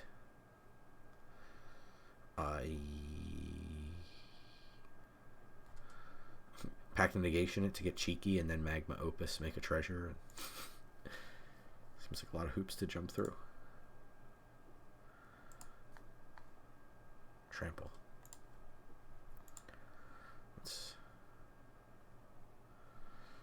We can make an additional servo.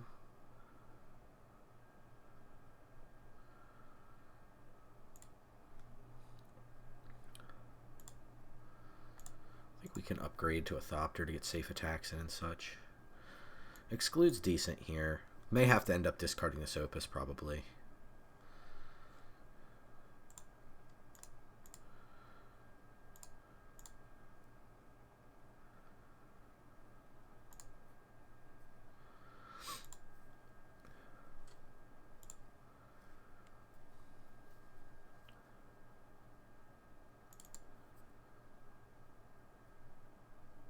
Casting Brazen Borrower.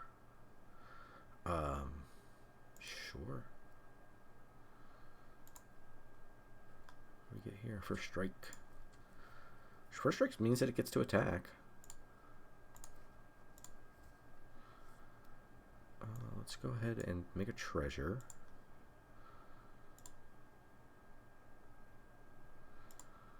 Let's go ahead and make us.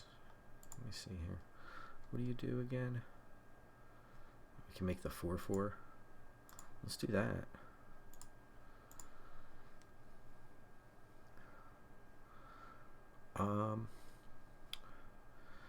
The Brazen Borrower can't block, so I don't see any reason to activate our Grim Lavamancer. Can't block, or just can't block creatures with flying? Can't. It can only block creatures with flying. That's why I was like, I can just trade in the servo.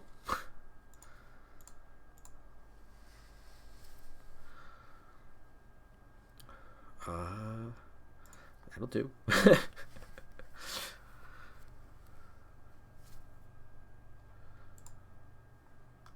Now 4/4. I don't know as though it can attack though. Yeah, there you go.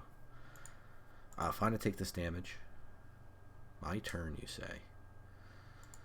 I guess I'll activate, make a servo token. Okay. They scoop them up. Yeah, they had the first strike going on. So they could tangle with our token. We could have just made this a Thopter to get in a point. Grim Lavamancer was good for multiple points, but I can see opponent's frustration. Yeah.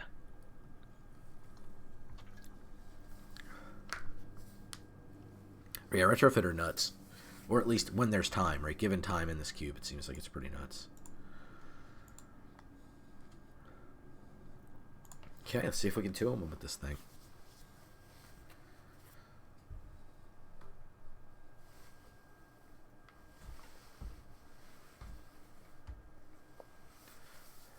Scoping out where the dogs are. One's on the couch, on the love seat, sleeping. Okay. Ew, where are my dogs at? They're not out. Make a Thopter Killer Borrower, yeah. Like, oops, gotcha. Expressive Iteration this. Brawl in here. I think this is fine enough. Could be a little rough if they're aggro. But. My dog. Love it. Doridius, how you doing this evening, sir? Get down Brawl here. Don't want young P to get just like play with fired or something immediately. I'd prefer to get some value out of it if possible. Likely gonna. If we draw land, I'll prolong the Seagate Restoration. And we did.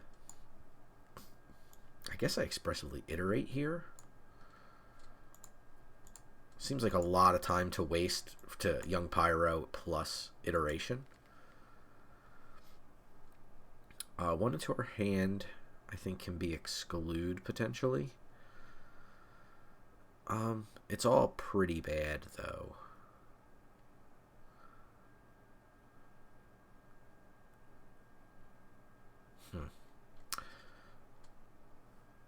Put exclude in our hand. One of them into our library. I guess Magma Opus we can win without Lear, I think.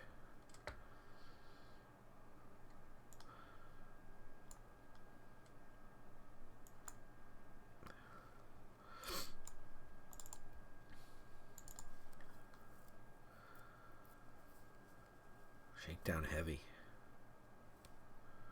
That card's ridiculous. It is really good. The fact that it has Menace is real rough.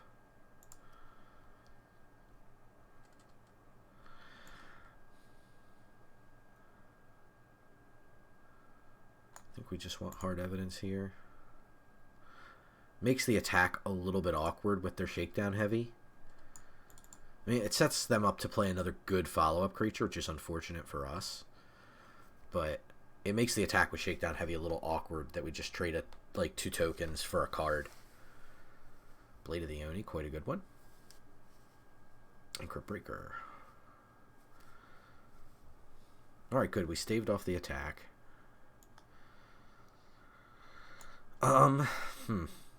Maybe crack a clue, see where that takes us. Play with fire. Decent, decent. I think this can just enter tapped.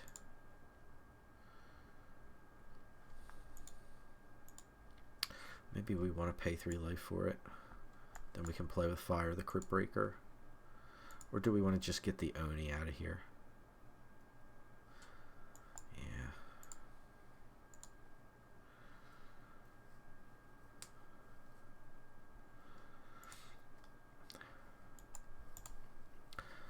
Let's just hold up exclude here. Yeah. Oh, man. That feels good. Yeah, I like the part where we draw a card. They scooped. Oh, that's beautiful. What?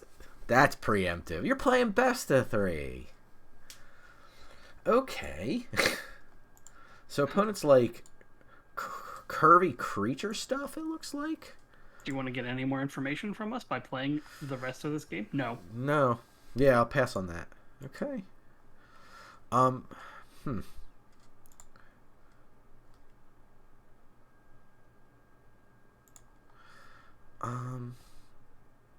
I mean, Fading Hope could do some work against them. All their stuff going back to their hand is pretty rough.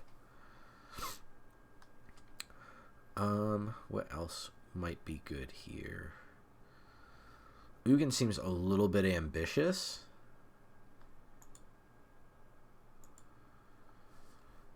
Maybe K Command comes in plus Shipwreck Marsh. Minus a red. Actually, plus a red, minus a blue, because we're just replacing a blue source. What else looks kind of shabby against them?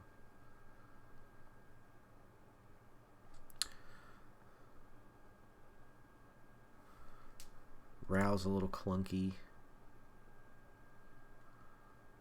Big cards look good. Multiple choice looks pretty solid against them. DRC's a bit sketchy. On the draw, especially.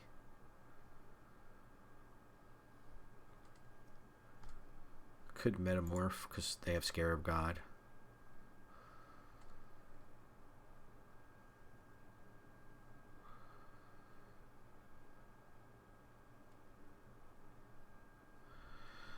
I think again we cut champion.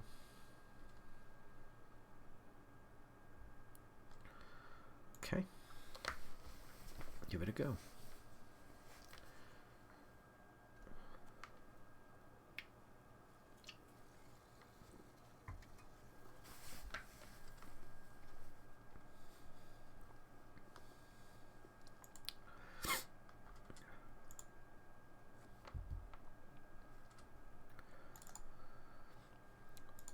Opponent's choosing which player will play first.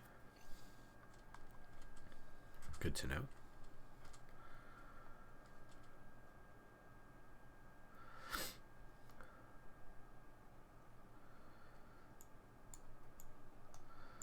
Take a moment to relaunch Arena. Maybe. Maybe.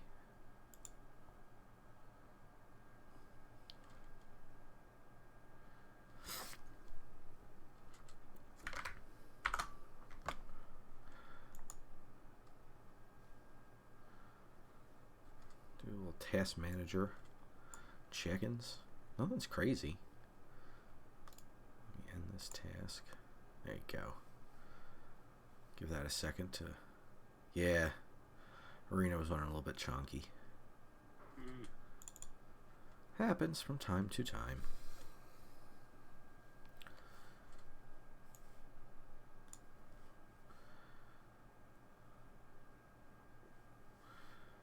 Okay. Get this loaded back up post haste. And then reshare that screen when you get a chance. I can do this right now. I don't know what's going on, but...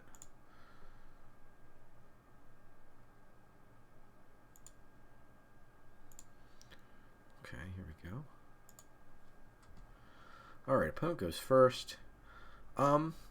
It's a soft keep, but I think we can keep it. We have to pyro on 2, multiple choice.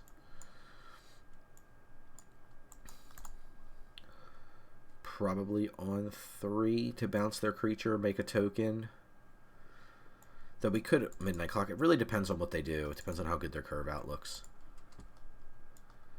We shall see.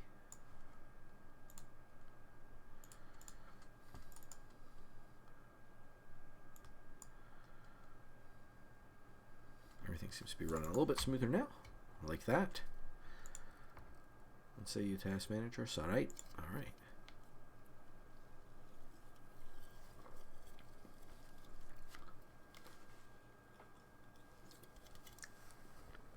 Putting on the old let it rope strats. Really, in best of 3?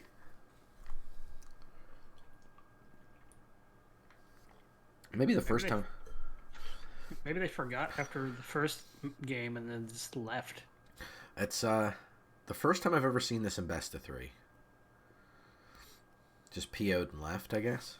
Okay. Whatever, we take those. Yeah.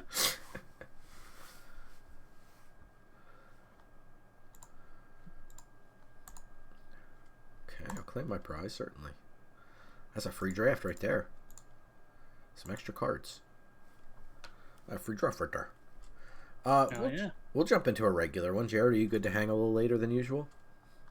Yeah. Cool. Then we will do just a regular one, just for the sake of speed.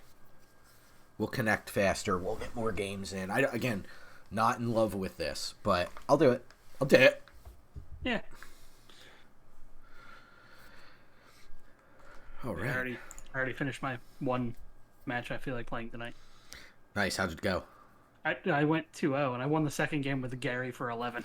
Oh my gosh. I was so happy about that one. Oh my gosh. With Ayara trigger on the stack for the extra one. Jeez. That's nasty. Mono black can be real good. I see Lightning Bolt, which immediately jumps out. Ephemerate also in this pack. Mizzix's Mastery is good. I like the Squirrel. Icy Manipulator's a little bit too dirtily for this cube, I feel like. Dreadwander and Jadar are both really awesome. I'm really torn on just taking Jadar here because I love the Sacrifice deck. If we were to wheel the Squirrel, that would be excellent. Like, man, would that be really good for us. Yeah. Bolt leaves us the most open to take other things. Taking Jadar. Yeah. Taking Ophiomancer. It's the 3-drop to... Well, I guess Jadar's the 2-drop Ophiomancer. Makes a worse token, but it's 1 mana cheaper. Maybe Wheel Crypt Breaker here. I'd be pretty happy with that. Not much else. Lizelle here, the one of the best cards you could play in Baldur's Gate. At least pre the corrections. I don't know what that's done for Lizelle at this point, if it's a little worse, because white got a little worse on the whole. But that card's so powerful on its own that wouldn't surprise me if that changed nothing for that card.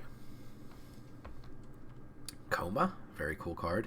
Cavalier of Night works really well with the 2 cards we've already picked. Agadine's Awakening similarly does, but I do think has a good chance to wheel. I'd be happy to get Takanuma here. Real good black cards in this pack. Yeah, definitely. Eldest Reborn. I think just take Cavalier, and I'm not saying we're going to be mono black, but I'm saying we could. And we could be just heavy black. And if we're going to be a sacrifice deck, that makes a lot of sense. Baba Lysaga, also good in the sacrifice decks. Yeah, it is. Eldest Reborn, one of my favorites. It's in the intro video.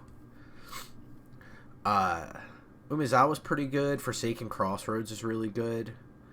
We'll take Baba Lysaga, though. If we're green-black sacrifice, I'm cool with that. We don't have to be, we don't have to be black-red sacrifice. Baby Lasagna. The Baby Lasagna.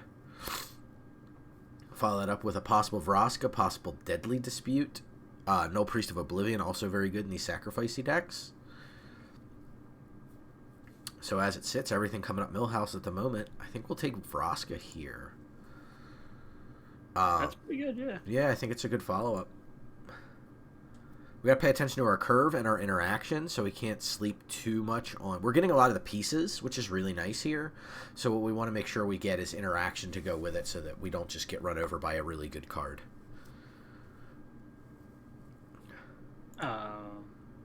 No, I did not know that, champ. That is all news to me. Guardian Idol's fine. It can be sacked in the late game as a creature. Scrap Heap Scrounger can be sacrificed, obviously, and keep returning to the battlefield, which is a powerful piece of interaction. Primal Might works really well for that. So we have just the 2 mana, bump our curve up to start casting our more powerful cards quicker. We have Scrap Heap, which is a nice synergy piece, and then we have Primal Might, which is a decent piece of interaction for us. I think the black mana ability was replaced with, I want to say, the minus ability. I forget exactly, but yeah, the gain 2 life and the gain 2 life was always there, but it's either the +2/+2 or the -1/-1 were replacements. Sorry about not taking the Sky Turtle, Jared. Hey man, I'm fine. It's so good. It's so good. I'm sorry about it for me as well. That being said, we could take Tovolar's Huntmaster. It's a good top-end card. It produces a lot of things to sacrifice. It's not I don't love playing cards like this necessarily in these kind of decks, but it is just a very powerful card. Could take a black-red fixing as a possible spec that we're going Jund sacrifice. What do we have in your spell book then? Some small potato stuff. The fact it could make 2 creatures is pretty good. I might be willing to test this out. The Celestis is also really good. Maybe we just want the Celestis. It's probably Celestis for the rest of us. It's the best 3 mana rock probably in the queue. Yeah, squirrel! Holy moly, it worked. Oh my goodness. I'm so much happier about this deck now. This is excellent news. Nothing much in here for us. We'll take a Castle Locthwain. We're going to be heavy black, so... And again, Huntmaster, we'll see. Double green. Especially if we end up 3 colors, this may not make it. I'm going to move it to the board for now, just so it's not on our mind. Yeah. I'd rather look at the deck in this fashion. We'll take Agadeem's Awakening here. Really good for this. I love Croaking Counterpart. There's a strong consideration for a deck like this if we were to splash blue. Just because making small versions, okay, so we make another, whatever, a Theomancer. Who cares if it's a 1/1? It's making, a bunch of stuff potentially every turn if we have a sack engine going. Catcher Triumph, not exactly what we're looking for. None of this exactly what we're looking for. We'll take Fall the Imposter. It's most likely to be cast. It's not terrible. It's just not great either. It's a long time to get to removal.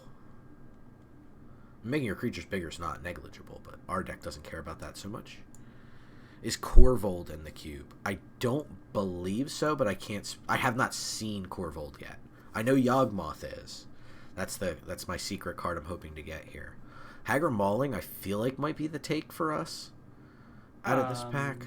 Probably. I see. What else do I see that excites me? Disfigure's cheap interaction. Primal Command obviously just is a very powerful card. Being able to search out something and put something back from the opponent or just gain some life in a tight spot's good. But this being the modal face double spell, the double face card, is just really good. Means we get to make our land drops. We have that interaction we were talking about. So I think it's an upside card for us to take here.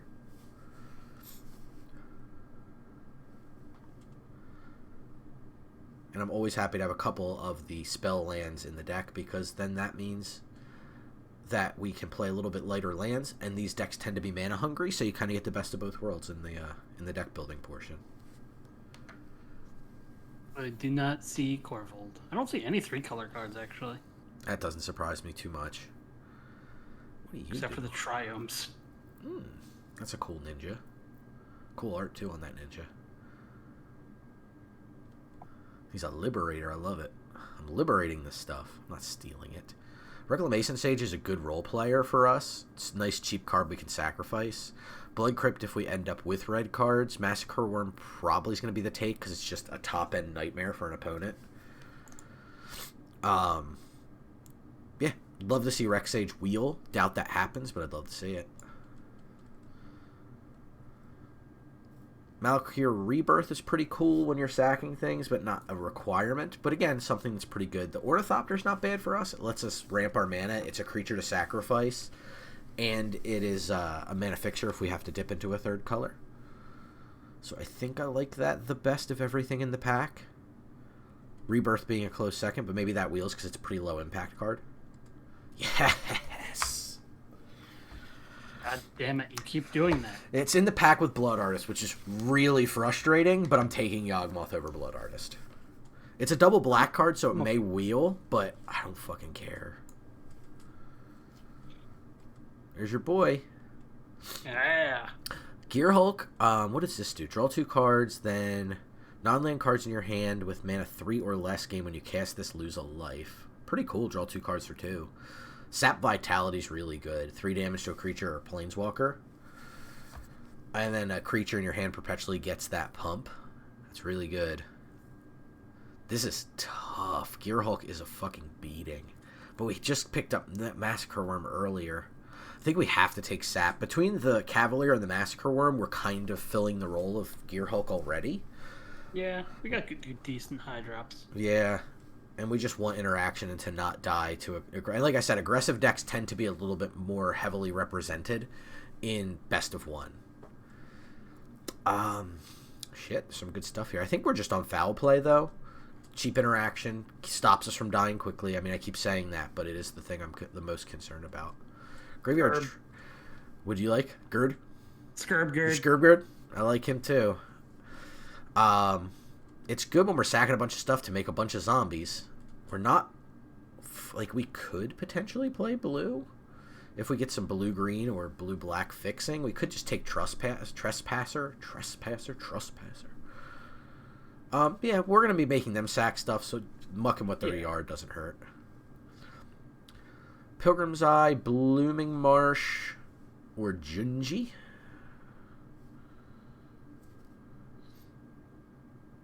Which is good. 5/5 for 5 with Flying and Menace, and it can get back a critter. Again, our top end's good. Maybe let's just take the Blooming Marsh. This may be a soft pick, and it may not be correct, but I think that's casting our spells is very important. Take this figure here. More cheap interaction. Happy with that. That figure. Pretty happy with the way things are going so far. More token producers is, I think, the thing we would want if we had, like, to pick. Continuing to see more interaction, I won't say no to that, because we do want to make sure we're on the board. 7 non-creature spells is pretty good for us. I think this Blood Crypt's fairly free.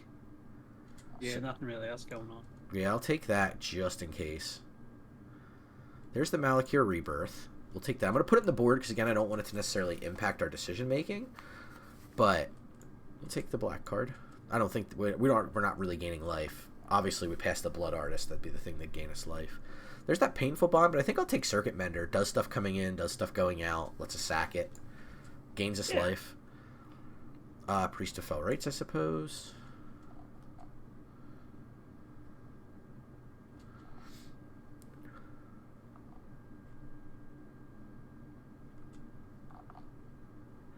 Stormwing Entity is the last pick. The spells deck's really hard to play. Meat Hook Massacre. My God. Just that top row was just like, hey, you like black cards, right? Yeah, where's my draft robot? It's like, how about Woe Strider? Yeah, I was going to say, I'll take Meat Hook and Woe Strider, and I'll put a card back. I'll put the robot back. True. But yeah, we'll take Meat Hook here. With the amount of stuff that's going to be dying, that skews things quite heavily in our favor. Oh, Ritzstein. What do you do, buddy? Not much. It's weird. He's very clunky. I wonder why are you in the cube? I think we want Hangerback Walker. I think we want a thing that when we sack it, we get a bunch of tokens. That is something that you mentioned. Yeah, I think that's what I want. Okay, Stonecoil Serpent I see. I see Fabled Passage to help with our mana situation. Elvish Reclaimer's cheap and can fix mana. I think maybe just Fabled Passage here is correct. We're gonna hit. We're on path to hit our playable count. So I don't think we have to get fancy. And I don't think anything in here is really like, an A plus or anything. I say Explore. It's just like fine. Oh man, Lion Sash. What a card this is. I love this card. There's a Augur of Autumn, which is pretty good. We are definitely across the board weird power and toughness, so we should be able to hit Coven fairly regularly. That being said, I don't think we have a tremendous amount of creatures, so it's not the best ever. Could just be Elvish Viz, cheap card that blocks and draws a card. I think that's probably the way we want to go. Yeah, seems reasonable. We are heavy black. It's the only mono green card, just Elvish Visionary? It is now, yeah. Holy shit. Okay. 24 cards, 2/3 land, 3.5 land. We do have... No, it's actually like... Because there is another double face. It's a Hagra Mauling, yeah. So we have 2 double face. So we could probably play 16 actual land with the 2 double face cards and be alright. Gives us secretly 18 land. We also have the other Malakir Rebirth. Oh, yeah. And that's in the board if we need it. And there's another one if we want the Mammoth. The Mammoth is pretty good. This is fixing we could play and cycle. Ooh, yeah. Probably want that, right? Yeah, it's... This is good. This might wheel, too. People don't like this card much. No, it's a fine card. But... Yeah, I agree with you. It's a playable. Yes! This is... Yes! This is all... Yes. This is what we want. This is all yes. Gutter Bones. Yeah. Ooh, Overgrown Tomb would have been nice. But... I would have, but we're taking Guttery B. Yeah. Fuck yeah. Get in the deck.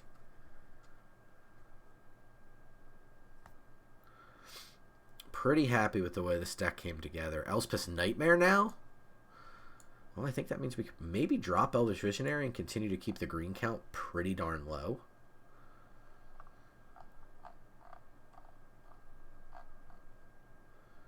One, two, three, 4. So 23 right now.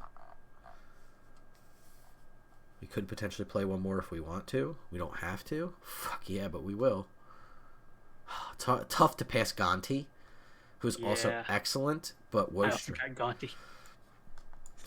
People don't respect Gonti. They really don't. Yeah, I got Gonti and Wosh Rider in my black. I should just post a picture. Yeah, put it in the Discord. Yeah. Like, I got all the, like... What? I'm glad it was wide open for you. It was great. And the fact that we got the draft together was always... It's just... That doesn't happen enough in Arena. I agree. We'll take Rutstein. I want to read him one more time later, just to make sure I'm not missing something there. Rutstein. Elvish Reclaimer, probably not the direction we want to go. Could take Watery Grave here. There's no blue we really want to play, right? Like, Champion of Witch is decent, but nothing great. Caravan, maybe. We'll look at Caravan. Explorer, maybe. Doubtful. Dollhouse of Horrors. That might... I don't think so. It's too cute, is the problem. It costs 5. Like, I think the ability's pretty cool, but it's cost 5. It cost 5 mana. It just can't justify that. Like, it's good, and it makes creatures out of creatures that were previously dead. And like I said, like, bringing back Jadars and things of that nature are really good for the deck, but is it more cute than good is the question. I think this is pretty good. Could just drop a land and call it a day. Because, again, we have Secret Lands. Put it in your pocket for Secret Eating.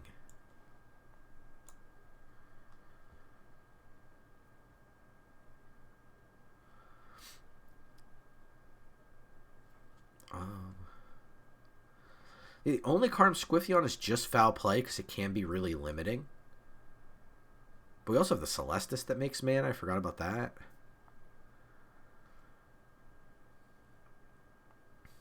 This is a little incorrect. I hope so. I hope so, champ. It looks like capable, definitely. I just hope it can actually prove itself out. Let me read old Rutstein one more time.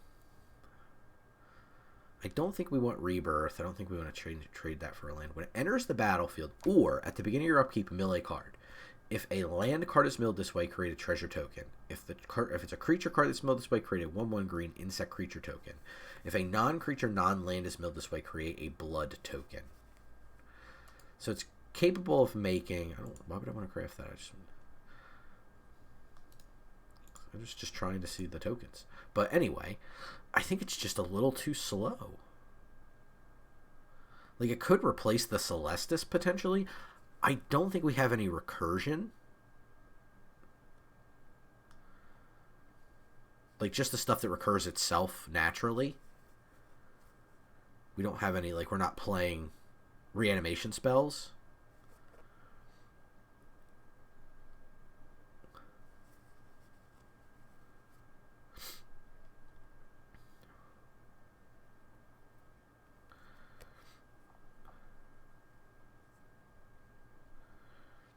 So we have, let me take a look at our artifacts, 5, enchantments, 2, planeswalker, 1. So we do have a chance for Babala Saga to do some things. I don't think we want to bring in any other enchantments. It's the only thing we'd have is like Fall of Judgment. Artifacts, I don't think we want to bring in anymore. We could bring, like, Investigator's Journal is fine. To draw cards with. It's a little bit clunky, but it works well with Babala Saga. But I think we have enough other artifacts that we're not super worried about that. I mean, Hangerback makes more artifacts as it sits. So I think we'd rather have the creature in something like a Circuit Mender. Yeah, I don't think we want to cut anything to replace it with something. I was just keep looking at Dollhouse, but I just keep thinking, on the other hand, I'm thinking too upsidey about it. Old Rutstein just seems a little bit too clunky. Like, we could replace Graveyard Trespasser, because it doesn't do a whole lot, but it does gain us life. Even a little bit of life gain in these decks is pretty good. Like, Meat Hook and It can help a lot. That's very difficult. Like, Rutstein 1/4 can block well, but I don't think we're going to necessarily have problems with the aggressive decks as much as we're going to have problems with the big spell decks. So I don't think our problem is going to come from that direction. So we'll try it out. I think this is like the middle of the road. We could tweak it to make it go one way or the other a little bit more effectively. We shall see, I suppose. You never know. But thanks for tuning in if you are. Appreciate everybody hanging out with us. Hope you're having a good night. Let us know what you're up to this evening. Have you gotten to play Arena Cube? What do you think? Happy to have some chat interaction if you feel like taking the time to type either on mobile or on the browser. This seems fine. Just lead off with the Proving Ground.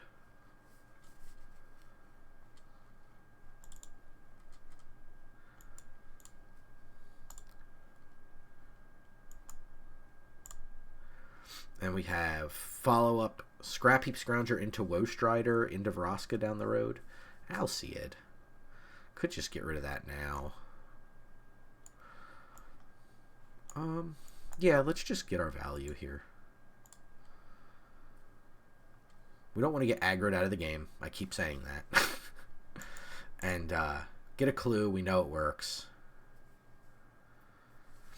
Okay, it's another card I'd like to kill.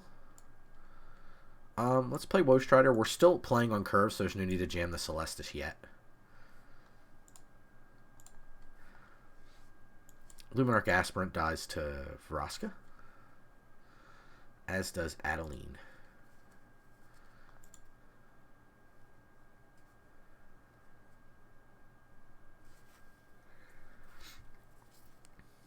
Yep.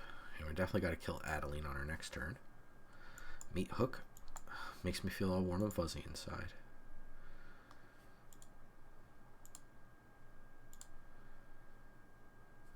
I didn't realize I made that little animation, so it scared the crap out of me for a second. It's like, why didn't it get destroyed? It's like she shoots some weird blob at it. Why are you shooting blobs, Vraska? Ew. Yeah, you got it. Here's Roska.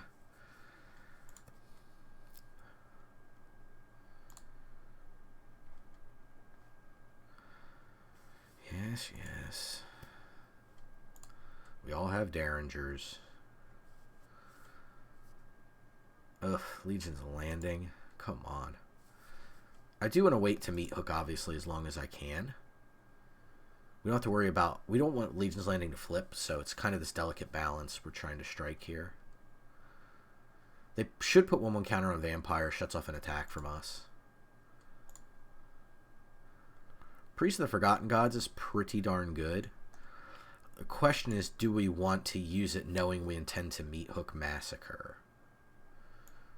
I think the answer is probably not.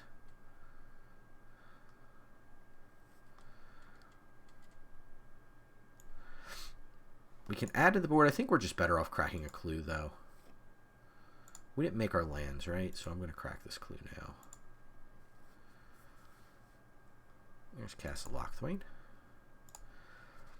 We can always block the Vampire with the Goat and sack it. Hope they add another critter to the board or something, and then we can meet Hook. And then we can follow up with Priest into Scrap Heap. Gideon Blackblade's a problem. It's precisely what we did not want to see.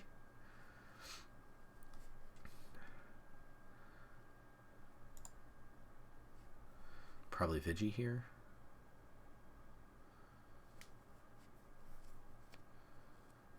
Lifelink would be nice because it's greedy, but Vigilance is probably correct. Yep.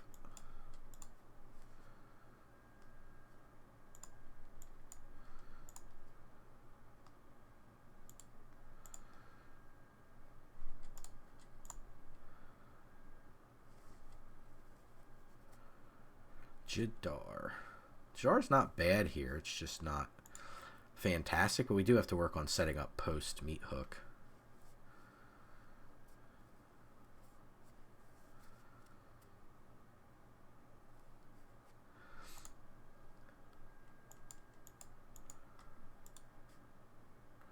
See if they have a follow-up. If they had a follow-up creature here, I'll feel a little bit better.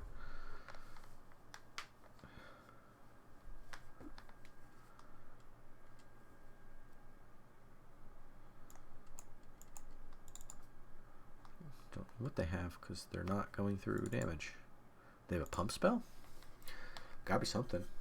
There's nothing they can activate on board, so whatever's giving them pause is in their hand.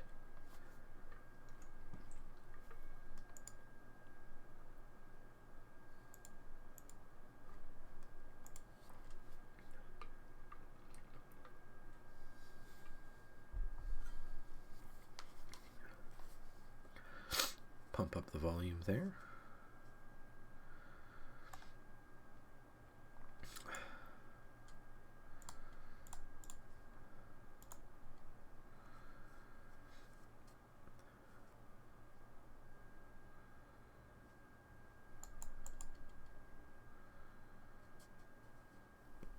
See what they have. We know they had, well, we assume they had an instant. So unfortunately we have to deal with Gideon. Again, that was probably the worst thing opponent could have done. But Priest of Forgotten Gods, if it sticks around, will help. They're going to take the turn to just Gideon. Probably Lifelink, because Vigilance doesn't matter. First Strike, interesting. Or no, the Maul gives that. They chose Indestructible. Please, I will draw a card. Probably just discard Scrap Heap because that doesn't make a whole lot of difference where it is. Jadar. Play Priest. And Scrap Heap. Yeah, unfortunately got to get rid of Woe Strider, but our current situation, living through this current issue, is more important than generating value over the late game, in my opinion. Because now with Priest, Scrap Heap, and Token, we can do a lot.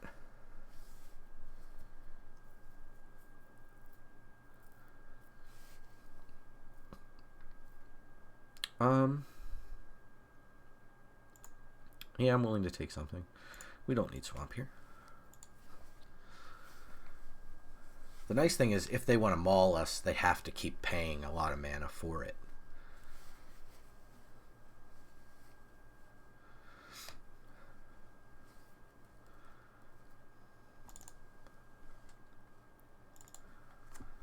Oh, man.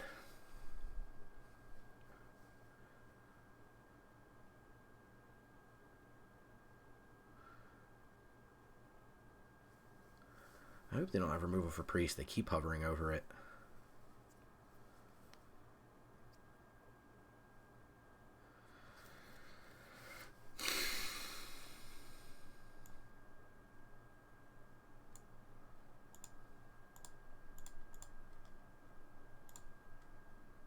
I think I'll just do this so we don't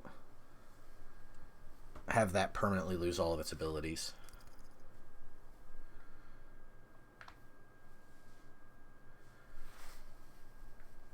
Being able to recover that from the yard. Okay, so they tapped out here. That's good news for us.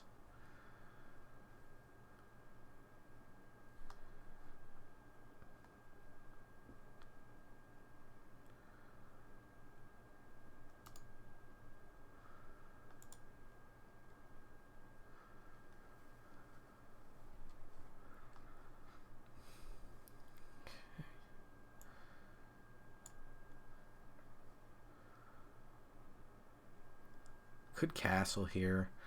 We gotta put a stop on opponent's upkeep. Yeah, I guess we can. Yawgmoth, you say? I like that.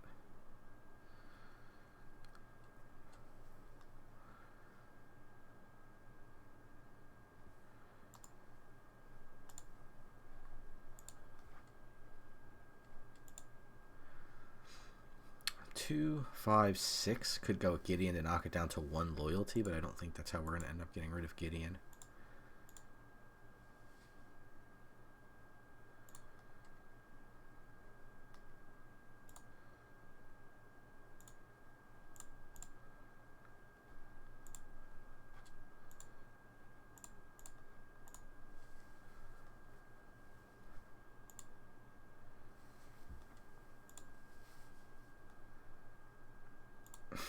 Resolve all?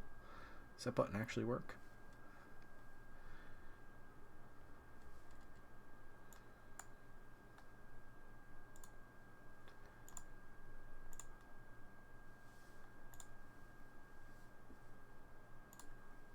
Okay. Back to their main phase.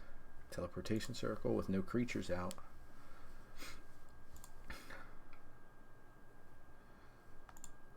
I think we just want swamp out of this.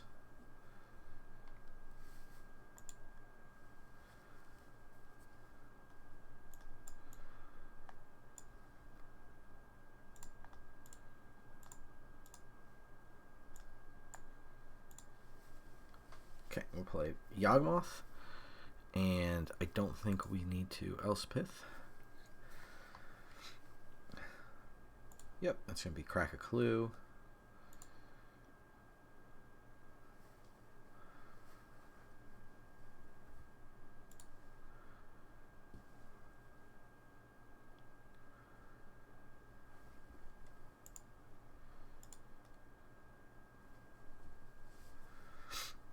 We'll let them equip them all if that's what they want to do. Reasonable.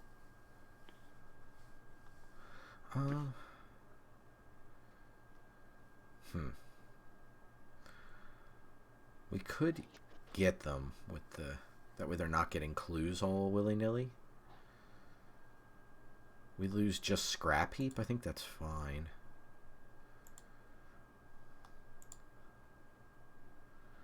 Yeah. Much to my chagrin.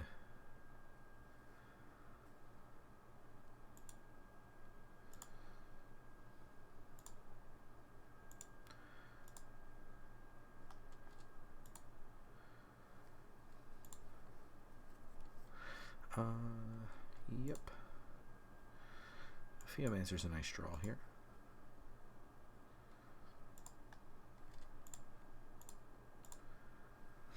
I'm not going to get greedy and attack with the priest or anything. Yep. Snakes. I don't know no snakes. There we have priest on tap. Yorian. What does that do? Nothing here. Legion's Landing. Well, A Maul? yeah. I think So that's a little bit. I think that's fine.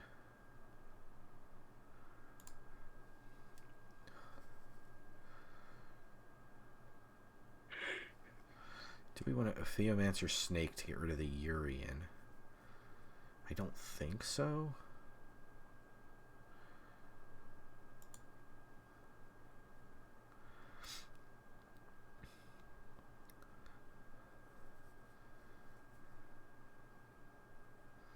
Yep, they slide landing a 1/1, absolutely.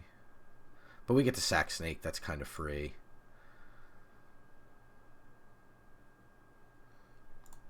Okay, they're doing some things. I think they kind of misstepped there a little bit. They could have stacked the triggers differently. Yeah, that's hard. That one I'll give them. That one's tough. Yeah, it's very strange. Or maybe they wanted to do it this way, so they have the 6/7 flyer.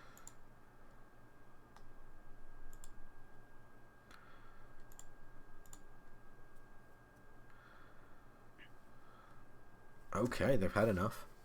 Really? Yep. I was gonna put it. I was gonna dead the lifelink token champ. I think is my best path to victory. Because then I can priest, and if I draw, well, I mean, I drew Hydra Mauling, but I figure if I draw any creature I don't care about, I have Snake plus creature I don't care about to use priest. Gets rid of Urian for us. Was my line of thinking.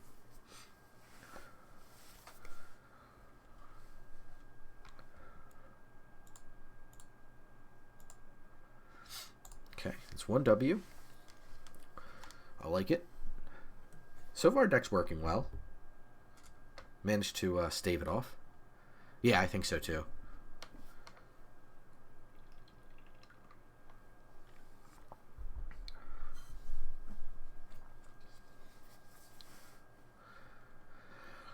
Sap Vitality with double mana to cast it. Priest into Ophiomancer and Circuit Mender seems pretty good to me.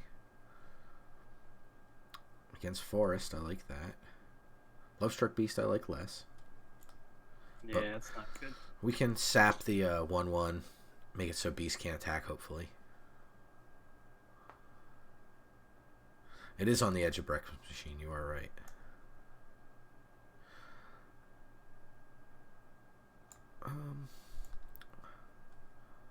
Squirrel?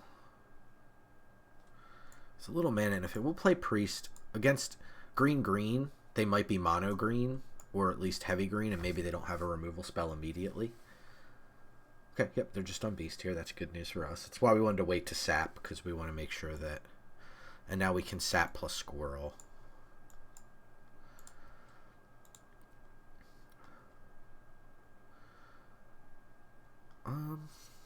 Probably Mender. This has... Like that Ornithopter. Just a beater. A flying beater? That's interesting. This checks the Beast if they get to attack with it. Also good. Yeah, let's go with that, because I think our road to victory is more inevitability. But that is a good line. A 3/2 flyer for 2. What? 3/2 amazing. flyer. What is this game?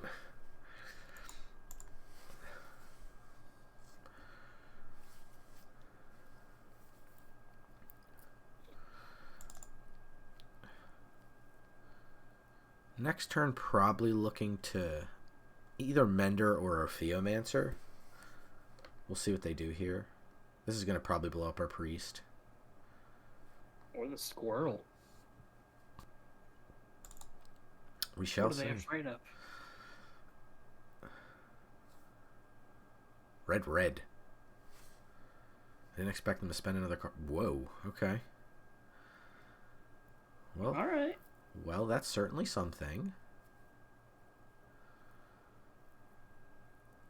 Pillar or Squirrel, okay. And they do have a 1/1 now. No blocks.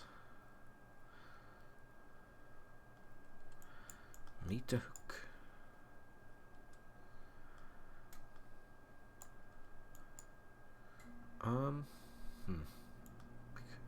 Meat hook here, not great.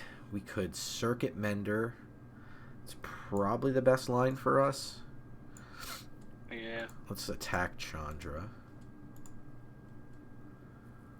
I just let it go down on loyalty.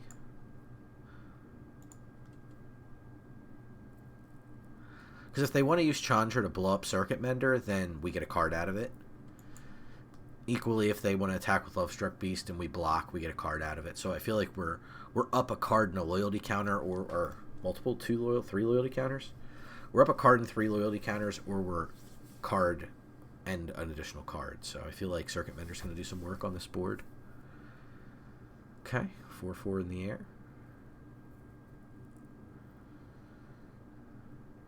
There's the loyalty counters. Cavalier of Night's pretty good. I don't know if it's going to be good enough. We need to land here. Nightmare. Power 2 or less. That shuts off Beast attack. Doesn't really help us in the air.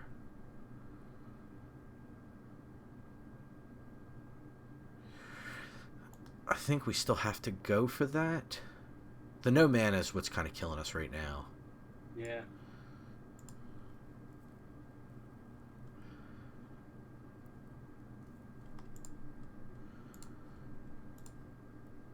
If they have a 1/1 and kill us, so be it. We just can't. Chandra's going to deal 2 more damage to us, and etc. etc.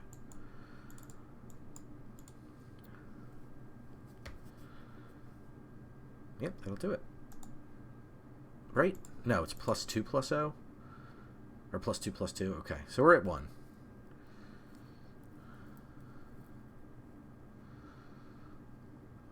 Yeah, Garrick's fine to get rid of.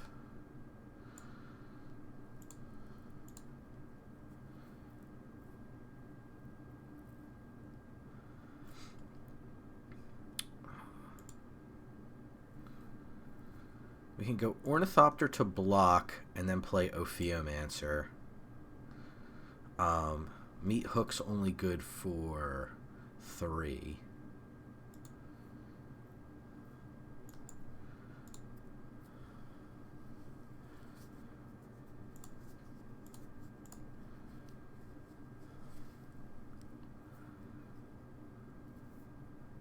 This is the fun one.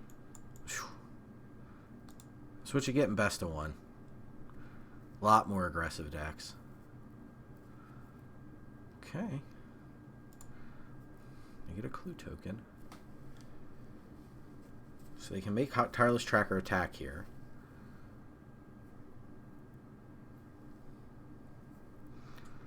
This looks like what they're going to elect to do here. Kind of fine with a Death Touching Snake. Yeah, it looks like it's just going to be...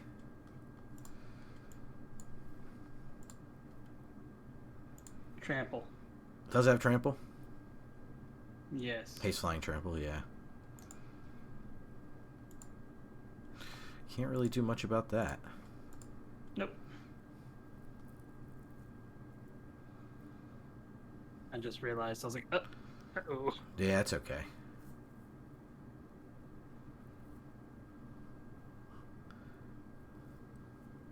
Okay.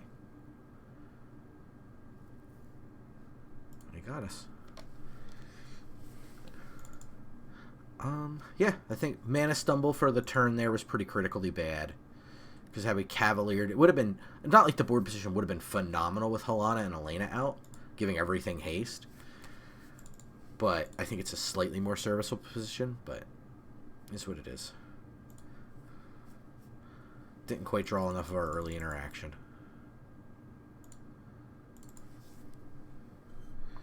Looks like we've come to snuff the rooster.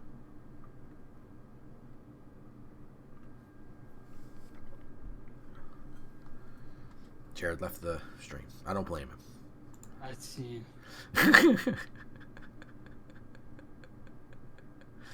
Whoa! I think we love to see it. Yeah. Little brainstorm lock. Where's Champ to talk to us about brainstorm lock? You can brainstorm raw. Oh, thank you for the hydrate. I do appreciate that.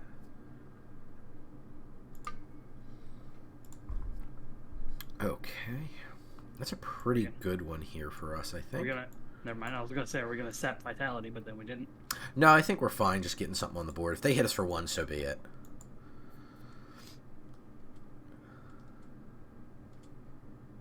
Yes, I'm fine with these exchanges.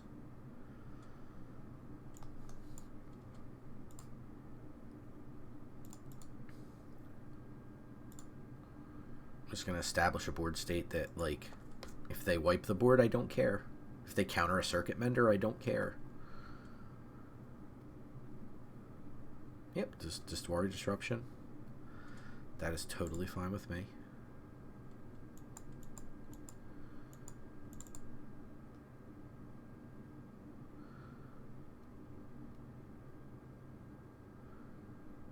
Still again, nothing. Celestis here for the rest of us. Exactly.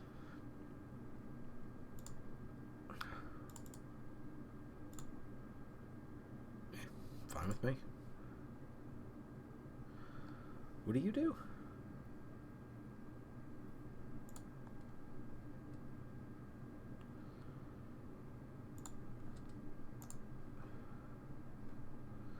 Oh, no, this is fine. I was thinking maybe I go for the Amalgam in their upkeep before they draw a card for turn, but I'm kind of fine just taking 4 and then just killing something with the Vitality. Yeah.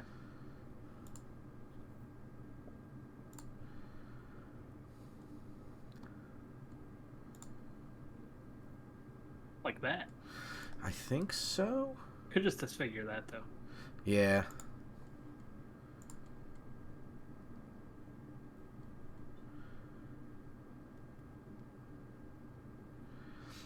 Well, if they have a counter, they have to use it here. I guess just Massacre. Foul Play here works as well.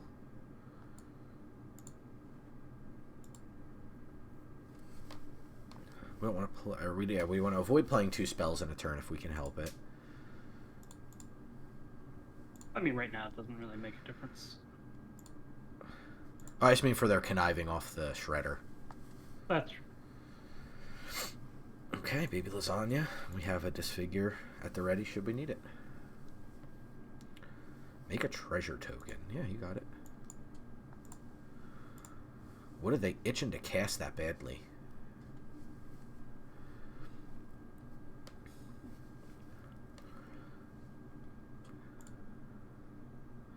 They want to.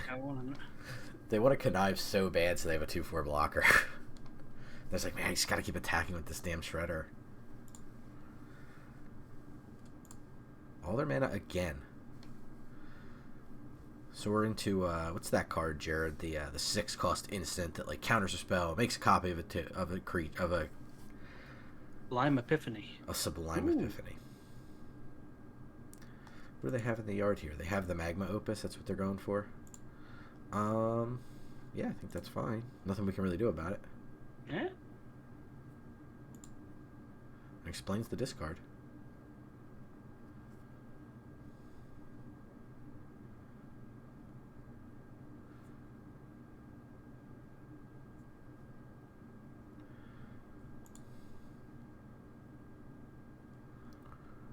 Yep.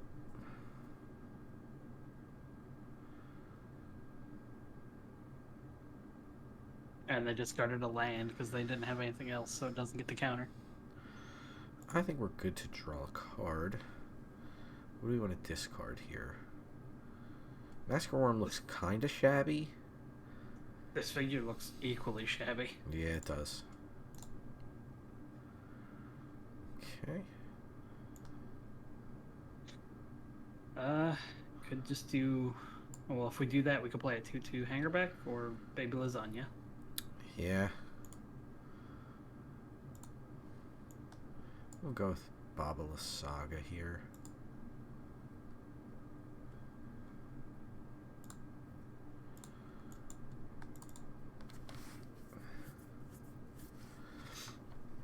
See what they have in the tank after all of that iteration. Okay.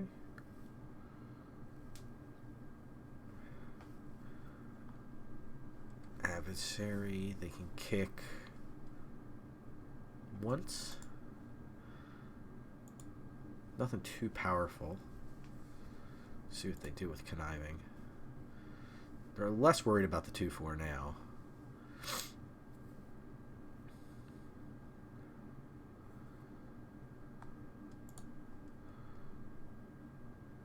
Probably just expressive. Brainstorm. Interesting. Don't they just cast it for free? Yeah, why wouldn't you do expressive? That's interesting. Brainstorm draws 3 cards.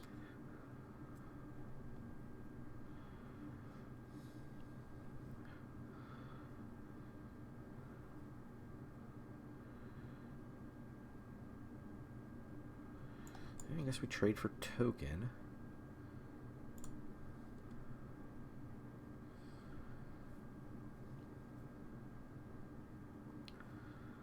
Yeah, I think we want that. Even untapped land. Meat Hook's good.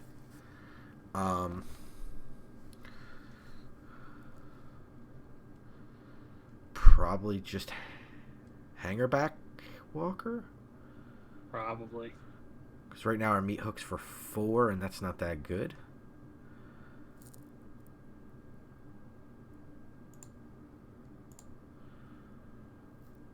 Okay.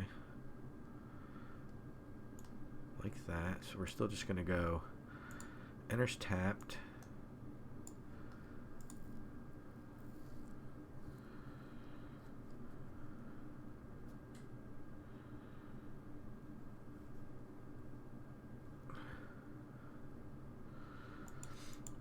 Blocks the Gear Hulk pretty well.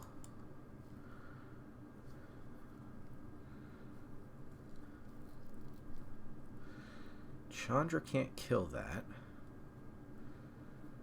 But it can do 2 damage to us. Mm-hmm. Yep. Puts us down to dead.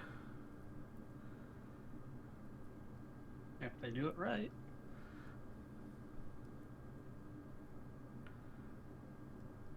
Yeah, that'll do. All they have to do is attack all, give them the benefit of the doubt. Yeah. Should have waited to leave that one just to see what didn't quite work there. I think it's just lack of drawing some of our more... Like, we haven't seen... we have the one, not foul play, but the other one that destroys anything for 1 and a black and we lose life. Yeah. Opponent having that Gear Hulk when they had it was like into Magma Opus obviously doesn't help. There's a lot of high drops. But I don't think we can pass up on it. Just gotta hope to draw lands and spells along the way. I mean, lands from here wouldn't be terrible. We'll play this tapped. You asked for lands and spells, so they gave you both at once. They did. It was really, really nice of them.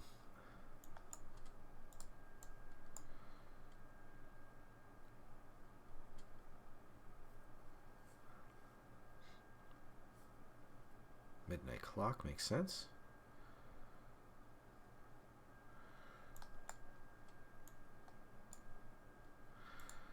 Just play this.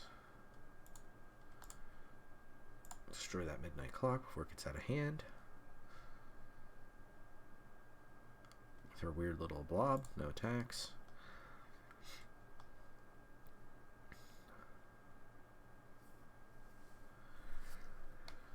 I do have to deal with Vraska because of the fact we can keep sacking the snake. Yeah, it's gonna be real mean if we keep that up. Gonti, the Lord of Luxury. Love Gonti.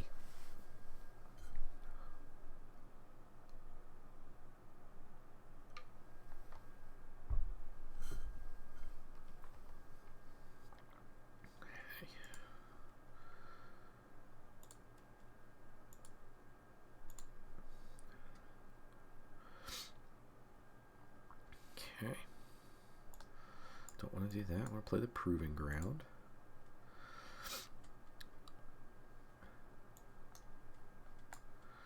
Play this.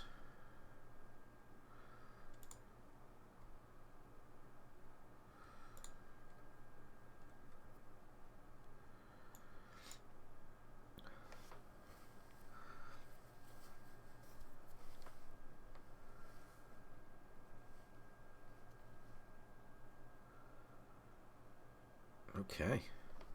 Bye, Braska. Bye-bye. I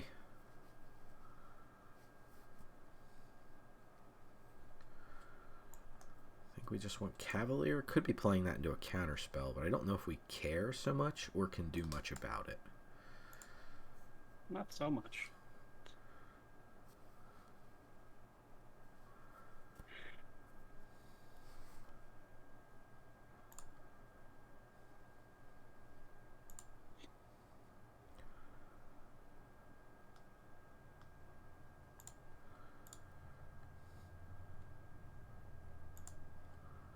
Bye, Gandhi. Bye, Gonti. Close in blue-black because they could play Lear or something to get back to Soul Transfer, but... Memory Deluge. We can get that with the Graveyard Trespasser at the moment.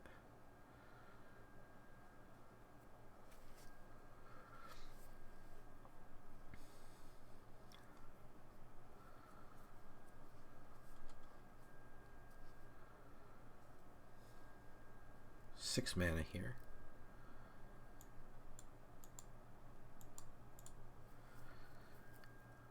Their own Massacre Worm. They keep hovering over Baral. It's interesting.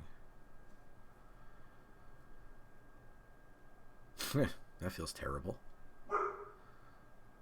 I mean, just put the snake in front? I think so.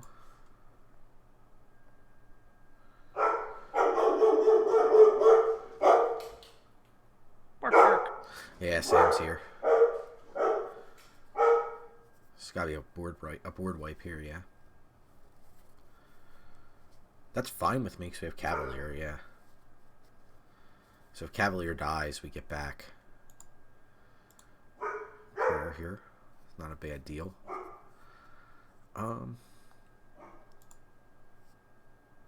Combat. Yeah. I think we'll just play Yawgmoth. No, probably want to do... Could do Yawgmoth.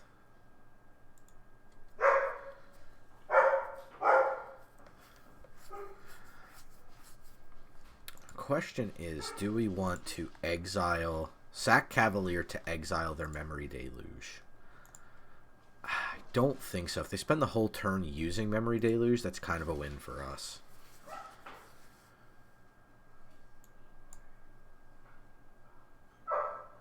I don't know what this card is.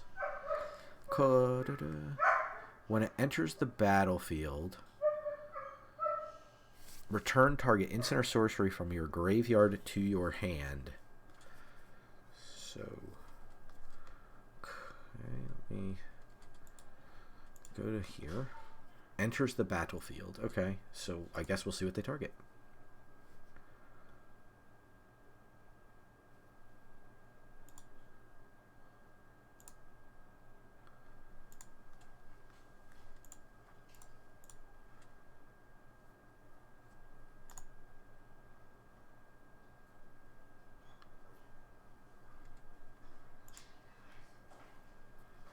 Yep. Onboard tricks. Pretty good.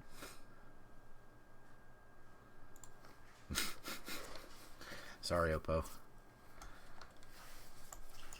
I was thinking about doing that sooner, but you made it even easier for me to do it. They're like just hovering over the trespass, like what the hell just happened here? Shenanigans is what happened. Always. That Cavalier is ridiculously good. It is. It's just like, what? You gotta be kidding me.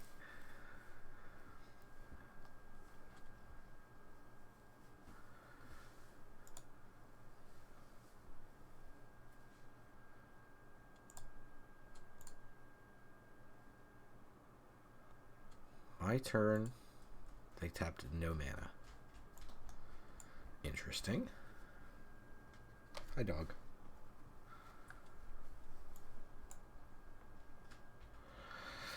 Well,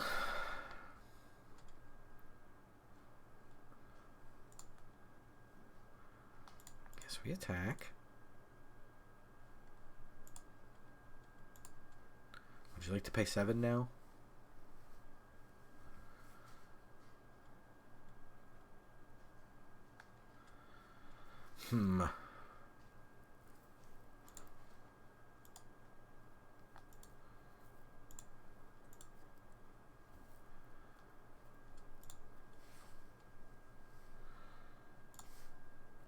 Okay.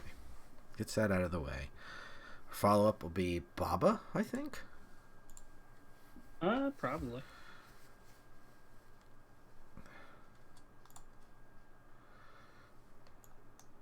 Forces them to have... Do we just want to scrap heap? Because that's... I think it does the same thing, but we lose less. If they were to wipe the board, right? Because we're putting them on board wipe or bust here, yeah? For the most part. I mean, you could just hold. Oh yeah, scrap heap at instant speed, right? Oh, can we? Yeah, yep. Yeah, it was more also just they're at 6 and we have 6 on the board. Yeah, exactly. That's what I was like. I don't want to overcommit here and get blown out by a removal spell when we can recover fairly easily from that. I mean, if they have targeted removal or something, that's one thing.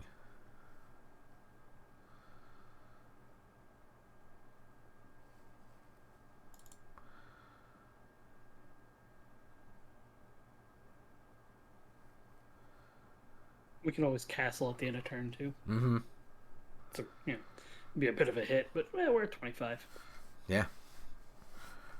We'll see what the threat they present is, or the stabilizer that they try to use. They're playing around in their graveyard again. Have they learned nothing? They're hovering over... I think they're trying to do something in their graveyard and keep re-hovering over Yawgmoth, trying to figure out if we can stop them again. Like, wait, what does this do? Wait, what does this do? Wait, what does this do?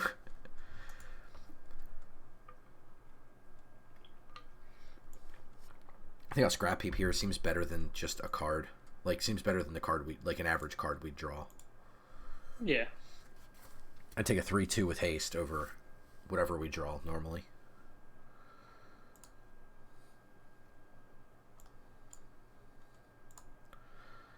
Okay, moving to combat.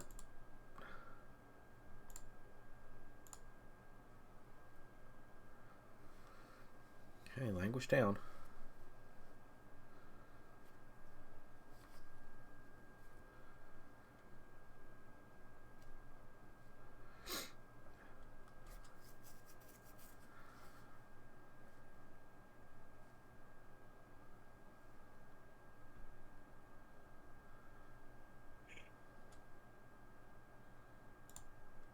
So we make him discard a card.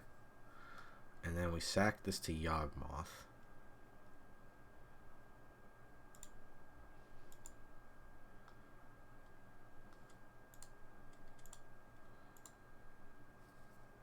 So they gain no life.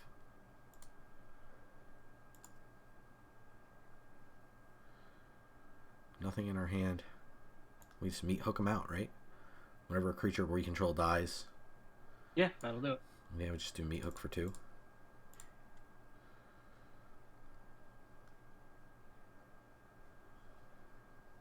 Got him. So say, do we have direct damage here? Cool. I like it when a plan comes together. Win or lose, this deck is sweet. I do enjoy it. The only thing we're missing out on is good old Paul Blart, Small Copist. We go first, again a slow hand, but we can lead on Fabled for Black Source. So I think this is fine.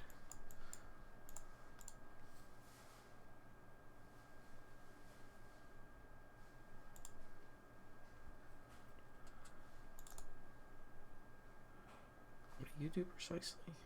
Training. God, what is training? Okay, okay. Reverse battalion? Yep. With another. Just, okay, nothing on the second turn. I guess we just Elspeth's Nightmare here. They have a ton of cards in hand, so... Just able to take that out, no problem. Okay, that dies to Vraska. Snag a card out of their hand. Looks like they may be mono white. Nope, they are splash red. No card to choose. That's kind of scary. Mm-hmm. A lot of critters.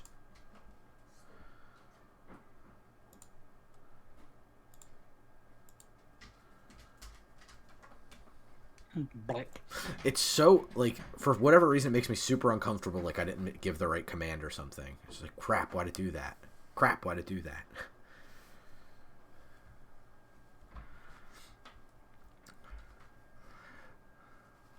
Welcoming Vampire.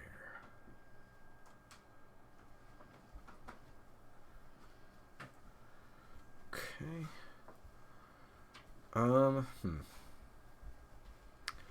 I guess we Celestis. I don't love it.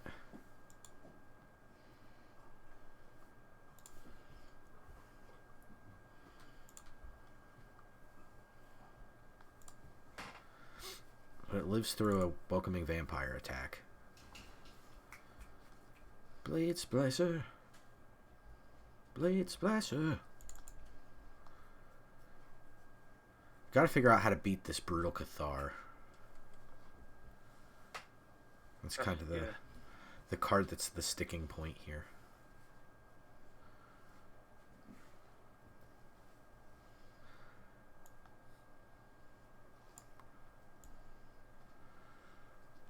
Hang her back for 3 and then sack it to Vraska?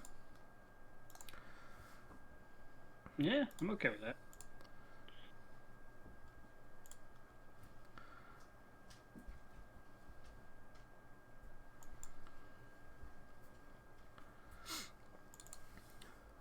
It's a little dirtily, but it's not. Yeah, all right. They played the Brutal Cathar. Yeah. Okay. Cool. All right. Good deal. We can stop playing around the Brutal Cathar. A lot of first strike happening. Lots and lots. Let me just throw one in front of. Yeah, I was gonna say. All right. They trade the Blade Splicer. This attack means that she lives.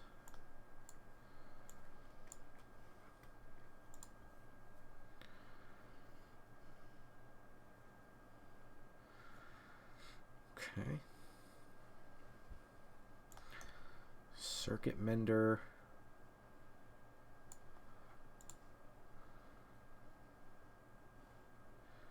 Into Trespasser or into Yawgmoth? I guess into Yawgmoth. Yeah, the protection from humans is pretty good there. Plus, and we'll just get rid of a forest here. I would like to draw cards. Nice, Jadar's nice. Yeah, good call to pro humans, by the way. Yeah, like that's something I think most people would forget about. Why is it there? Yep. Oh boy. Oh look, a human. Good one. We got to Cavalier that out next turn. Attacks are still interesting here. As you pointed out, Jared. The protection surprisingly relevant.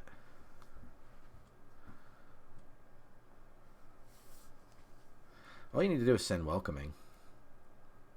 They both are going at her? Remember, both have double strike. Yep. But that's why it just would have been the Welcoming would have been enough, right? So they overcommitted a bit here. I guess they were worried about Yawgmoth doing Yawgmoth things. Could Yawgmoth the...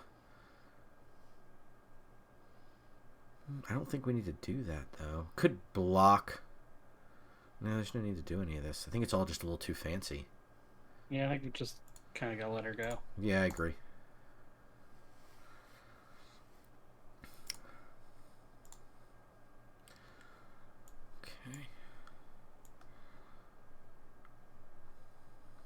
play Jadar.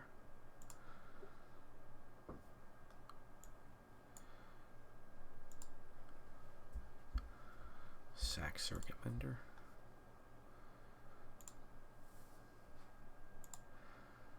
Get rid of that Blade Historian.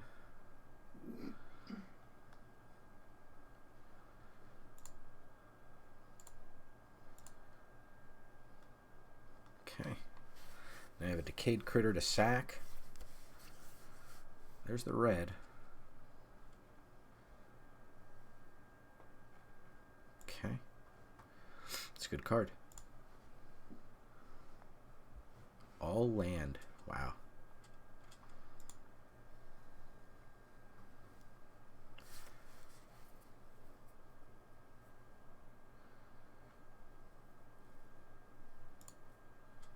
I think we just You'll let love this to see it. get damaged here.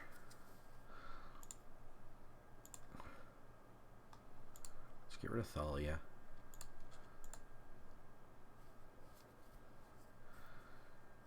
Okay, that's nice.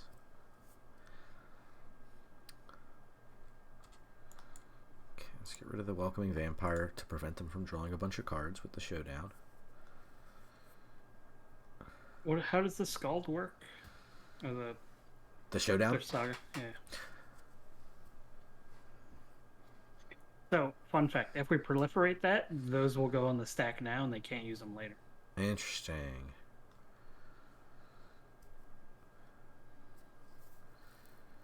Interesting. So do we want to? Yeah, we can't Ornithopter, right, and do that. We can Disfigure and do that. How many? What do we need to do it? Double black. Double black, which would just leave us green open, so we can't do anything but that. Yeah. Okay. That's a tough one. I don't know as though we want to sack anything to Yawgmoth. I mean, we could put a stop on our end step as well, and put a -1/-1 counter. Yeah, that's a good call. At least I think we might have a chance to do that.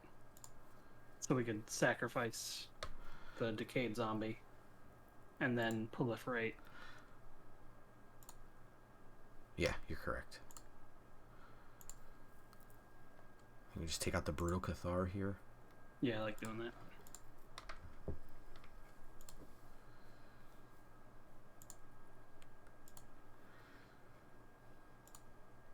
Make sure you select their thing.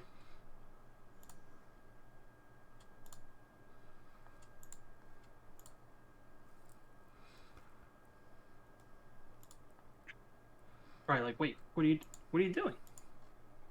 Why are you doing this? Get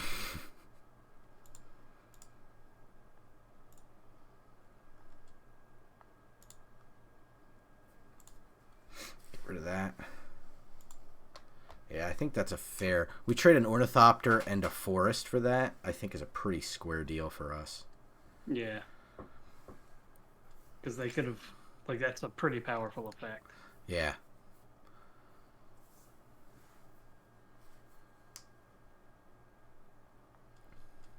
The idea of just being like...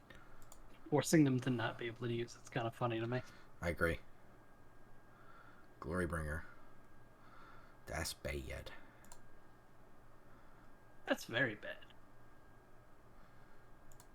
Oh, good. It's going to get worse.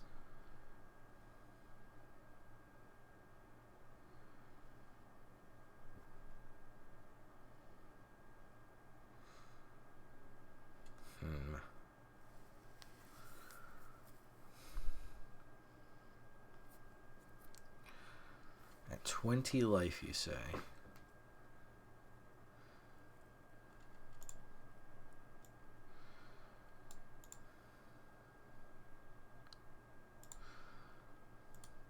No, I don't want to do that.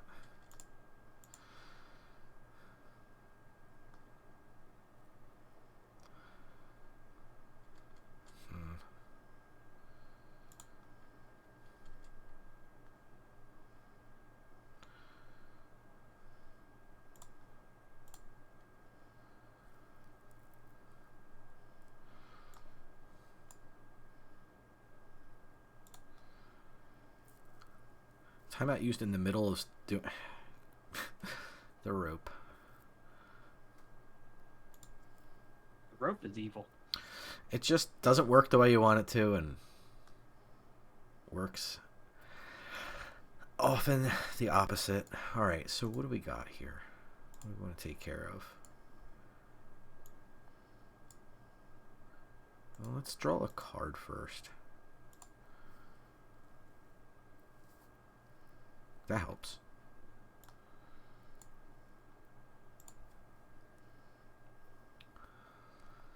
There's so many things that I don't like. Probably Brutal Cathar is the worst of it. They're all pretty terrible. Yeah.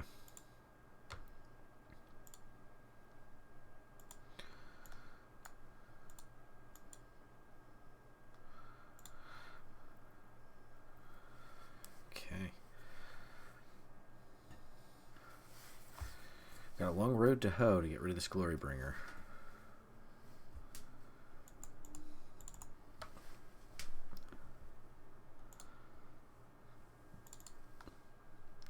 This deck is Clapton with all the slow hand. I didn't notice that till right now, but you're absolutely right. Mm-hmm. Deals combat damage to a player. Okay. Whenever a samurai or warrior you control attacks alone. Can't cast more than one spell. Okay.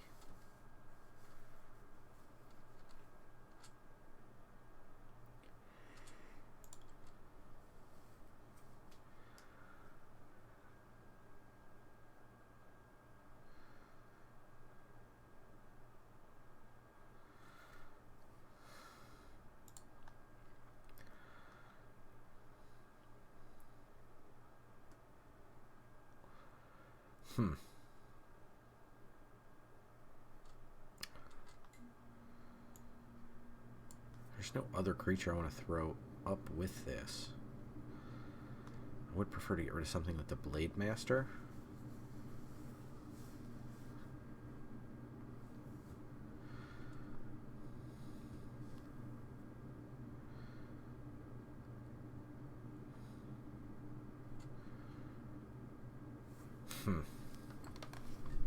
This is a rough one. It is. Guess we just get rid of this.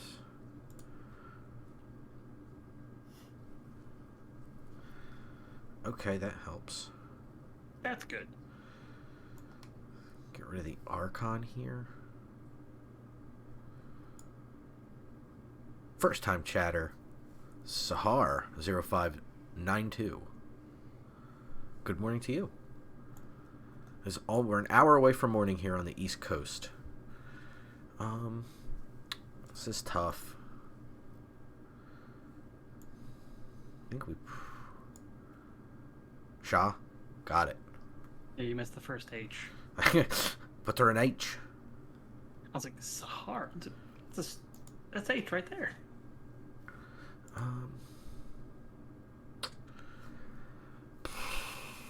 What do we want to do here? Kill the flyer? We'll attack, see what they do. Let's get the Blade Historian out of here. Yeah, that's also a really good one to get rid of. Yeah. But thank you for the chat. Appreciate it. Hope you are doing well.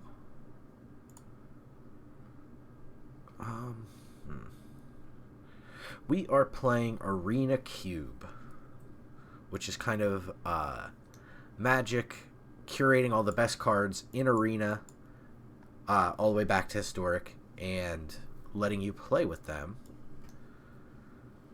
So it's all good stuff. Very, a lot of decisions, put it that way. Let's priest them. I want to do that now so I can use the mana. This gives me 2 cards additionally. Like for cards like that.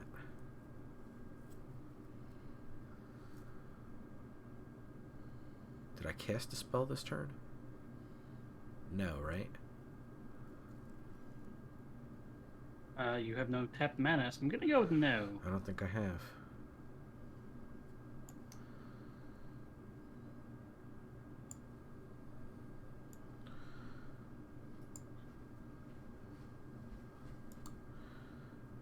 for 6, 7.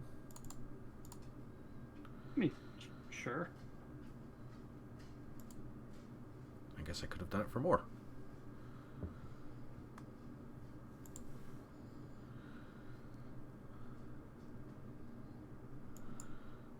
Cool, play gutter bones. I honestly thought that's why you were doing it that way, but I couldn't tell what you're up to.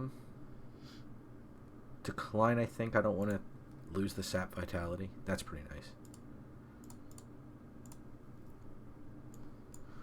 I think Meat Hook's going to win us the game again.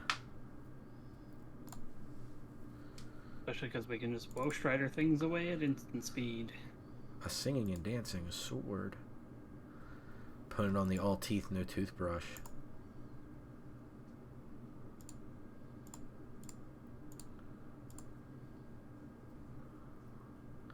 And let's just win. Can we win? Turkish. Woe Strider, and then Life, or the Massacre. We can't sack it to itself. It's just another creature. How do we get Gutterbones back? We could do that. Let's try that and see if they have interaction. Because we're not doing anything else with the mana, so. Yeah. That's a much cleaner way. Good call, Jared.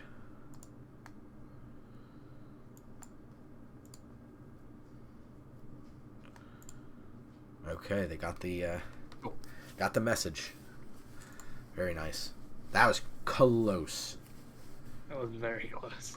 That was, we were once again saved by the Meat Hook Massacre. As it should be.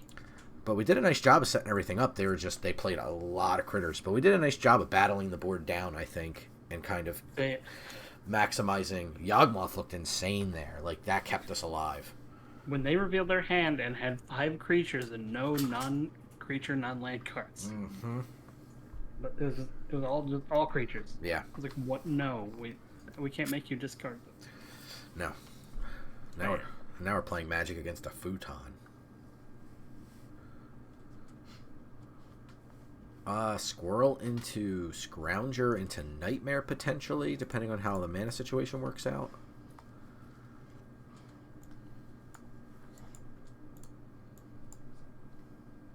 And our targets for Elspeth's Nightmare. Yeah. Might just be turn 3, might make sense to do tap land anyway. Yeah.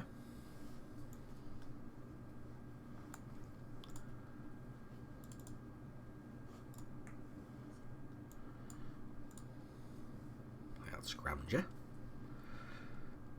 This is their holding counter spell. It's like, really? I'm not countering this. Oh, they're going to bounce it. I'm fine with that. Hell yeah. Circuit Mender. Okay, Meat Hook Massacre. I think we're just going to recast our Scrap Heap Scrounger.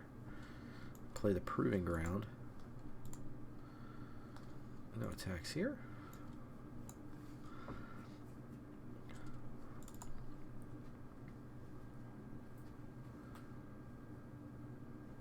They are very interested in blocking.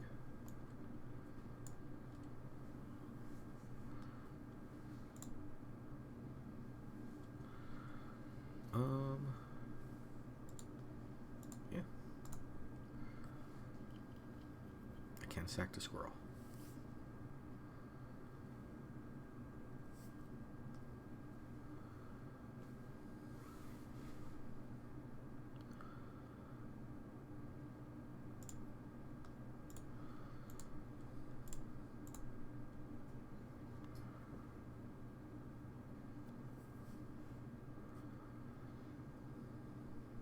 Okay.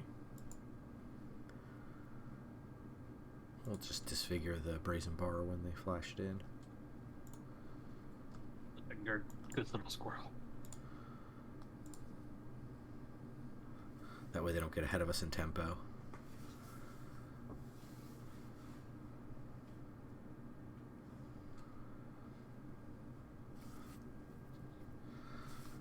We can Trespasser. Next turn, Castle Lockthwing puts us at 5 mana.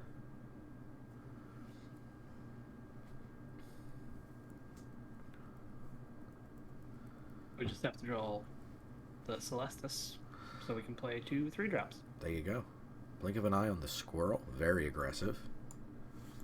Opponent's made some bizarre tempo plays.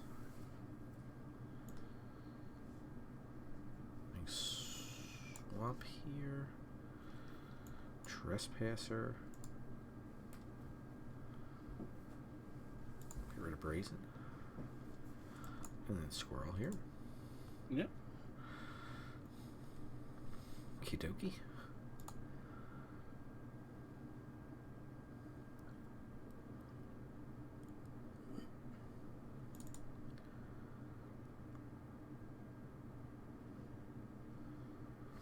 I've got 5 mana. Just 1 blink of an eye in the graveyard here.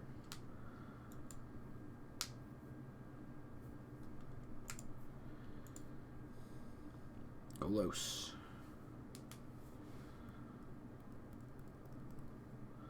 See what their land is. Of course it is. Okay, that's not a bad one.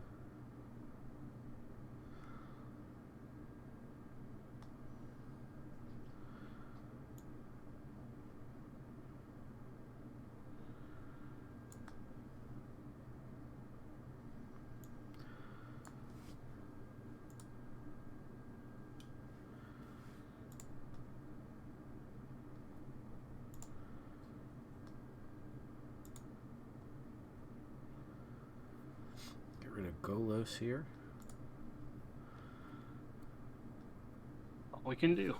Yeah, we have Massacre Worm to try to check all the zombies that may be coming down the pike, and Meat Hook, obviously. Like, that's a pretty nice 1-2 punch. That could potentially kill the opponent just outright. Like, cast this, could just win the game on the spot almost.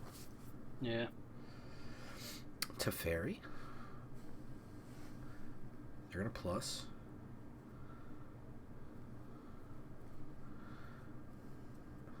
There's the field going.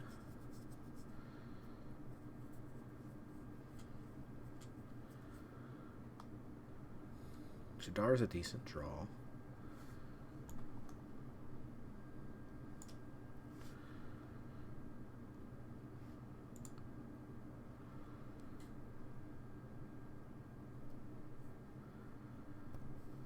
They did have counterspell.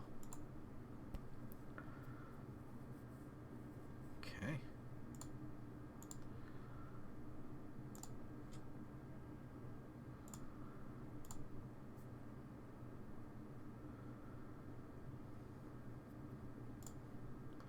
Circuit Mender goes down. And draw a card. I think we just hold here and scrap heap or use the squirrel, depending on how things go. Yeah. So I'm not itching to Jadar right into, like, set up Meat Hook into Massacre Worm kind of thing. Though obviously Jadar into Massacre Worm's fine.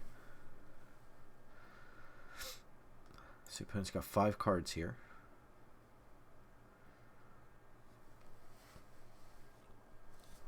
If they spend their turn, like, farting around, adding a bunch of lands to the battlefield or something, it's just like, alright, cool, I got, like, 7 zombies in front of Teferi. We can obviously just Massacre Worm and get them. So we'll see how good this couch is at Magic. Be a bed. Could be a bed.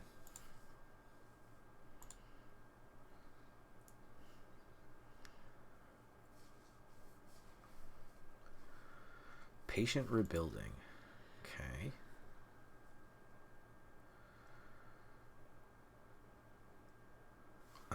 Forced an untap on the Hollowed Fountain. Leads me to believe they're going to Teferi up.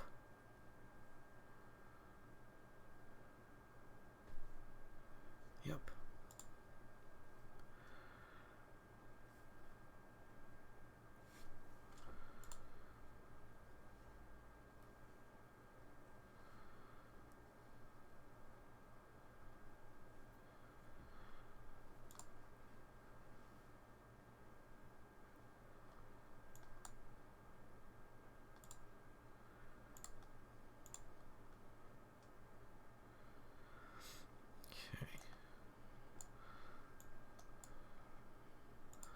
Trying to Massacre Worm. all we can do. Yeah. Disdainful Stroke. That's all they can do. Mm-hmm.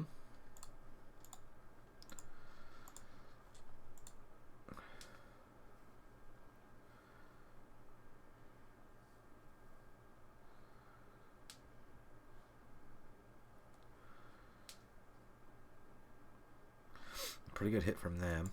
Yeah, it's good.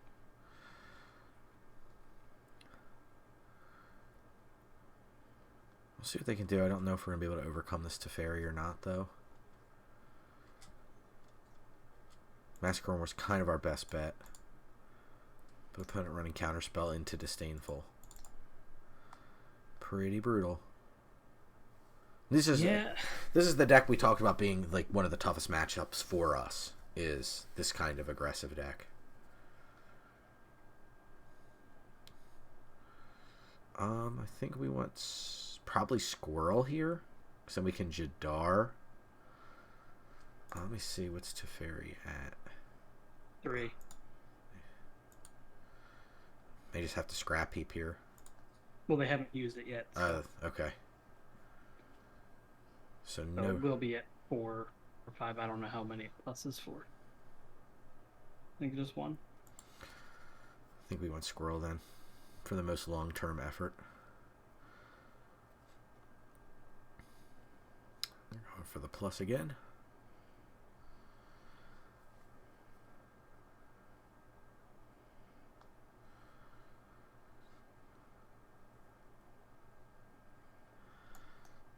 Not precisely what we want to be seeing.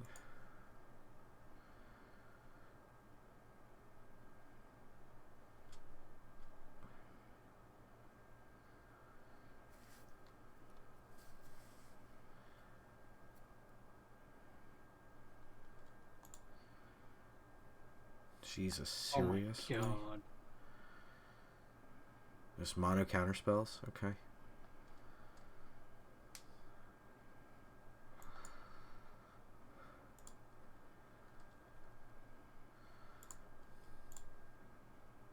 That's insane.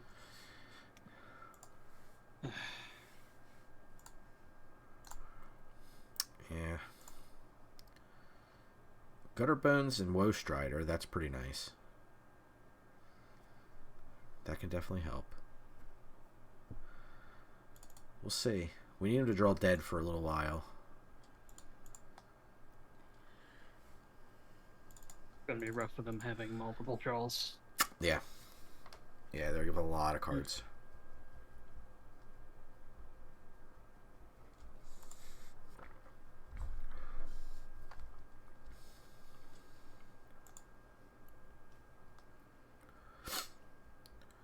Ugh.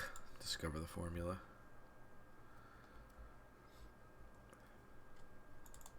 Yeah, that's just 3 guaranteed spells. You know it's bad when opponents milling us and they're down cards on us?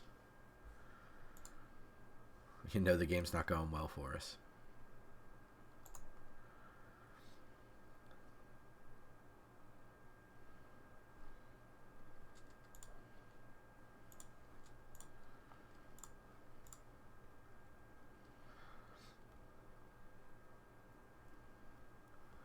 Mediocre Matt, good evening, sir.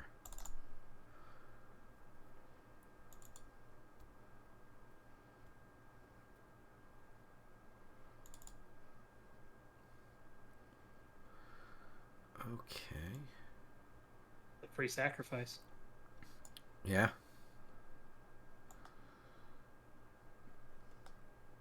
Hey, we're glad you're here as well.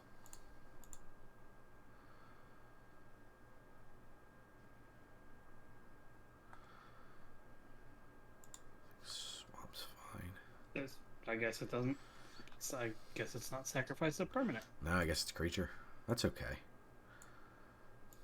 I can escape the Woe Strider. Man, it's just, how do we get around, like, how do we win from here? Is the thing. Like, we can beat Hook, that's good, that's symmetrical, though. So we can't get to, I think we have to get the Squirrel up to the size where we can do something about it. So I think we cast Woe Strider here. Fable Passage. Elspeth's Nightmare, Disfigure.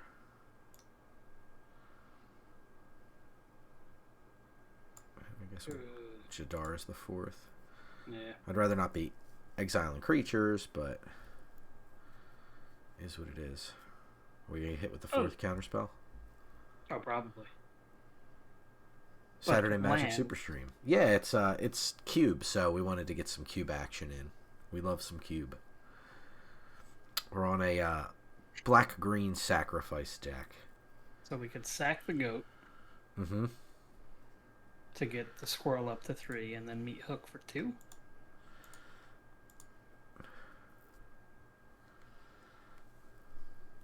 Seems like the most solid plan. All we can do at that point then is hit Teferi for 1, but then they have a nothing board. Yeah.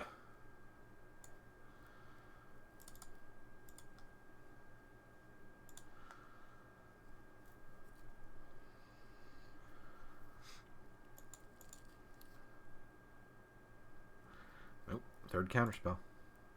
There it is. It's a 3rd or 4th? 1, 2, 3, 4th. Yep. 4th counterspell. I don't see any reason to trade single for single, so we'll just hold. There's Priest. Mm-hmm. Damn. Yeah. Getting grinded out pretty good. We'll see what they do. So many resources at their disposal. I mean, again, they're keeping parity with us, and they're milling us every turn. And they're still keeping parity. That's how many cards they're going through. 4, 5, 6. They're 18. Not a huge fan of the new layout for the menu. It's compartmentalized, so I can see why they're doing it. But, yeah, it's a little... Like, it looks like it's very for mobile, I guess is the way I would describe it. Yeah. Like, they want people... They know the mobile experience is absolutely miserable. So I'm sure they're trying to improve the quality of life there. But I agree, aesthetically not very pleasing.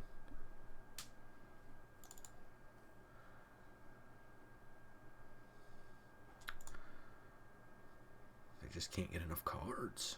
They love them so much. Scarab God. We countered one last deck. We're not countering this one. Not a bit.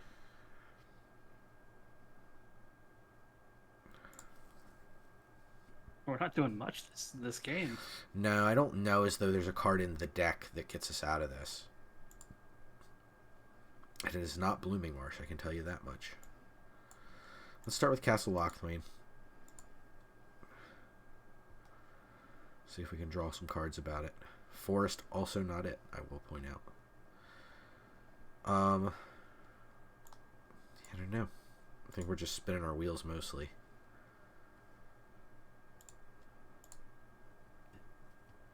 I think we can draw more cards. Can't really do much else. I don't know what's going to happen here. I don't even know if we have a line here. See if we can draw a card.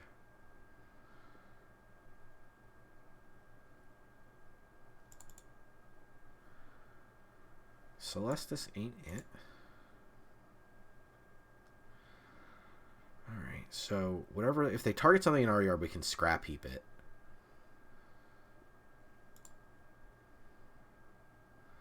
But I still don't think we have attacks here. They just go two zombies for either, or zombie plus hermit.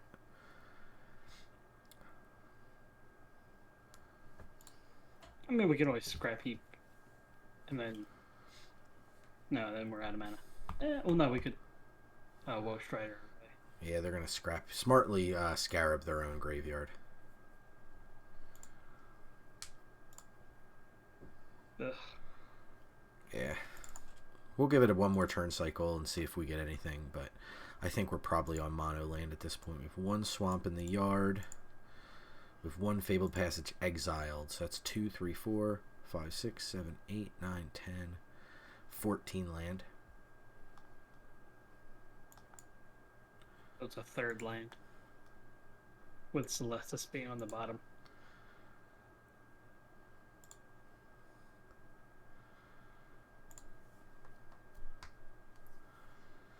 So now they can Scarab God again.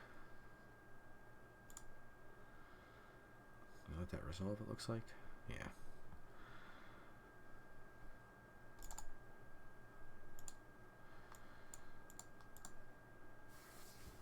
Two to top, two to bottom.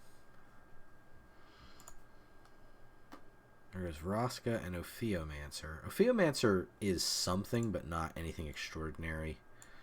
I think we've probably lost our best cards. Did we lose Massacre Worm? We did early on, right? Yeah, we don't have... Yeah, that was Disdainful Shrift. Yeah, we don't have a way to get that back.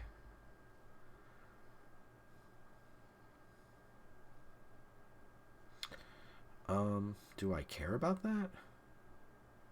No. You're just making it longer than I'm in the game.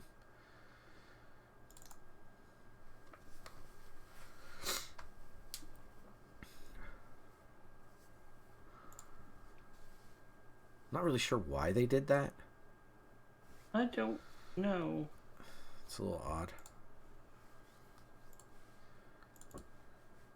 But I think they could kind of do whatever they want here. Minus draw like 8 cards. And they basically are in this game. Like winning this game. Very true. They have 3, 4, 5, 10, 12 mana available, it looks like.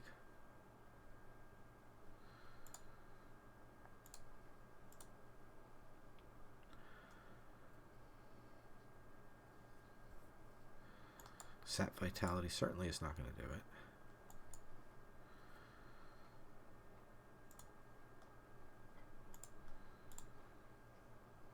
I take that, Scarab God. Yeah, it's nice it's part of the cost so they can't even, like, re-Scarab God at us.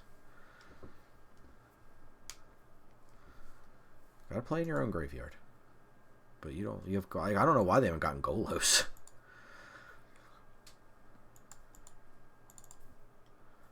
Is it clearly the best card to get? Yep, you got Yawgmoth.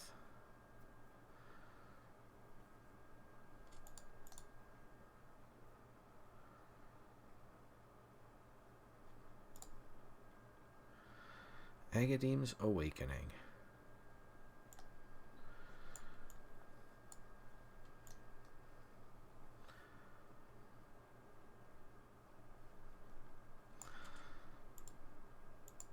What do we have in here? 3, 4, 5 it looks like. So we need to do this for 5.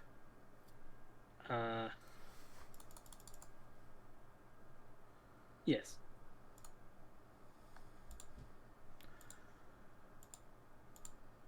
Actually, 2, 3, 4, 5. Yeah. It's not bad. You know, we should have. I mean, it was inevitable for sure that they had something. But, yeah, that'll do. I've had it with the... We're done. We're done here. Yeah. Oh my... Just annoying. Annoying when you watch opponent really kind of misplay into oblivion, but they had everything because they got in the front foot a little bit. Jeez, yeah, that was hard to watch. Yeah. Hard to play through for sure. But that's cube sometimes. The deck was sweet. Loved the cube, or loved the deck we managed to draft there. I think it was Blood Artist away from being just like Chef's Kiss. It was really good. It had the enablers. It had the engines. So I think we got to see some of the stuff work pretty well. Yeah. Really happy about that. We knew that the counter deck, like counter slow, big stuff that like 3 pluses for 1 card can get us pretty hard, and we knew that. That's the weakness. But it's good that Cube has that, right? 'Cause we prey on the cheap little creature decks. The little creature decks are what prey on those big, like, sweepers and, like, X for 1s that cost a lot of mana decks, and then they tend to beat up on us, which is more like the mid-rangey decks. So, it means that it's healthy and it's smartly curated, which is really good. So, definitely give the Cube a try if you haven't already. I, again, cannot push hard enough for you to try to play it best of 3, not best of 1. It's not my favorite thing in the whole wide world. Just because hand smoothing issues and the things we all gripe about in Arena, I think Cube exacerbates those things. Jared, great point sharing the link tree. We are here every Sunday at 8 o'clock Eastern, which means tomorrow we'll be here at 8 o'clock Eastern. We'll see if it's more Magic or not. So we'll see. Paul's in control, so goodness knows what he's up to. Yeah, we got a video on YouTube coming up on Thursday, which will be likely this again. So if you missed anything and you want to check it out on YouTube, please do that. That would be fantastic of you. Jared, do we have a subscriber? We had a subscriber, didn't we? Or did I miss? Am I wrong? We had a Siege the Tank. Siege the Tank right at the top of the whole thing. I was just getting there. So fantastic. Got that. First time chatter coming in. Really appreciate that. It was a good night. Had a lot of fun. Doridius was hanging out. Champ was with us despite his internet issues, as best he could be on mobile. We really appreciate that. We hope everybody has a great night. And again, be here at 8 o'clock Eastern tomorrow. I'm going to sing the song, and then Jared, if you have someone to raid picked out, we can raid them because we got enough folks who, if you're hanging in, raid with us, and we'll help somebody out with a few views for a while. And hell, maybe you might actually like them and want to follow them. So I will sing the song. Siege the Tank, appreciate the subscription. Everybody have a great night after this song, which will make your night just a little bit worse. And if I threw a party, invited only Siege the Tank, just him, nobody else, you would see the biggest gift would be from me, 'cause nobody else is there. Thank you for being a friend. Jared, who we raiding? I'm just going off of a random person who's got like 30-some viewers on Magic. Yay. Headology Magic. Oh, fantastic. I'm aware of them. Oh, you are? Yeah. Well then, great. Good stuff. Here we go. Yay. Bye, everybody. Bye. In a few seconds.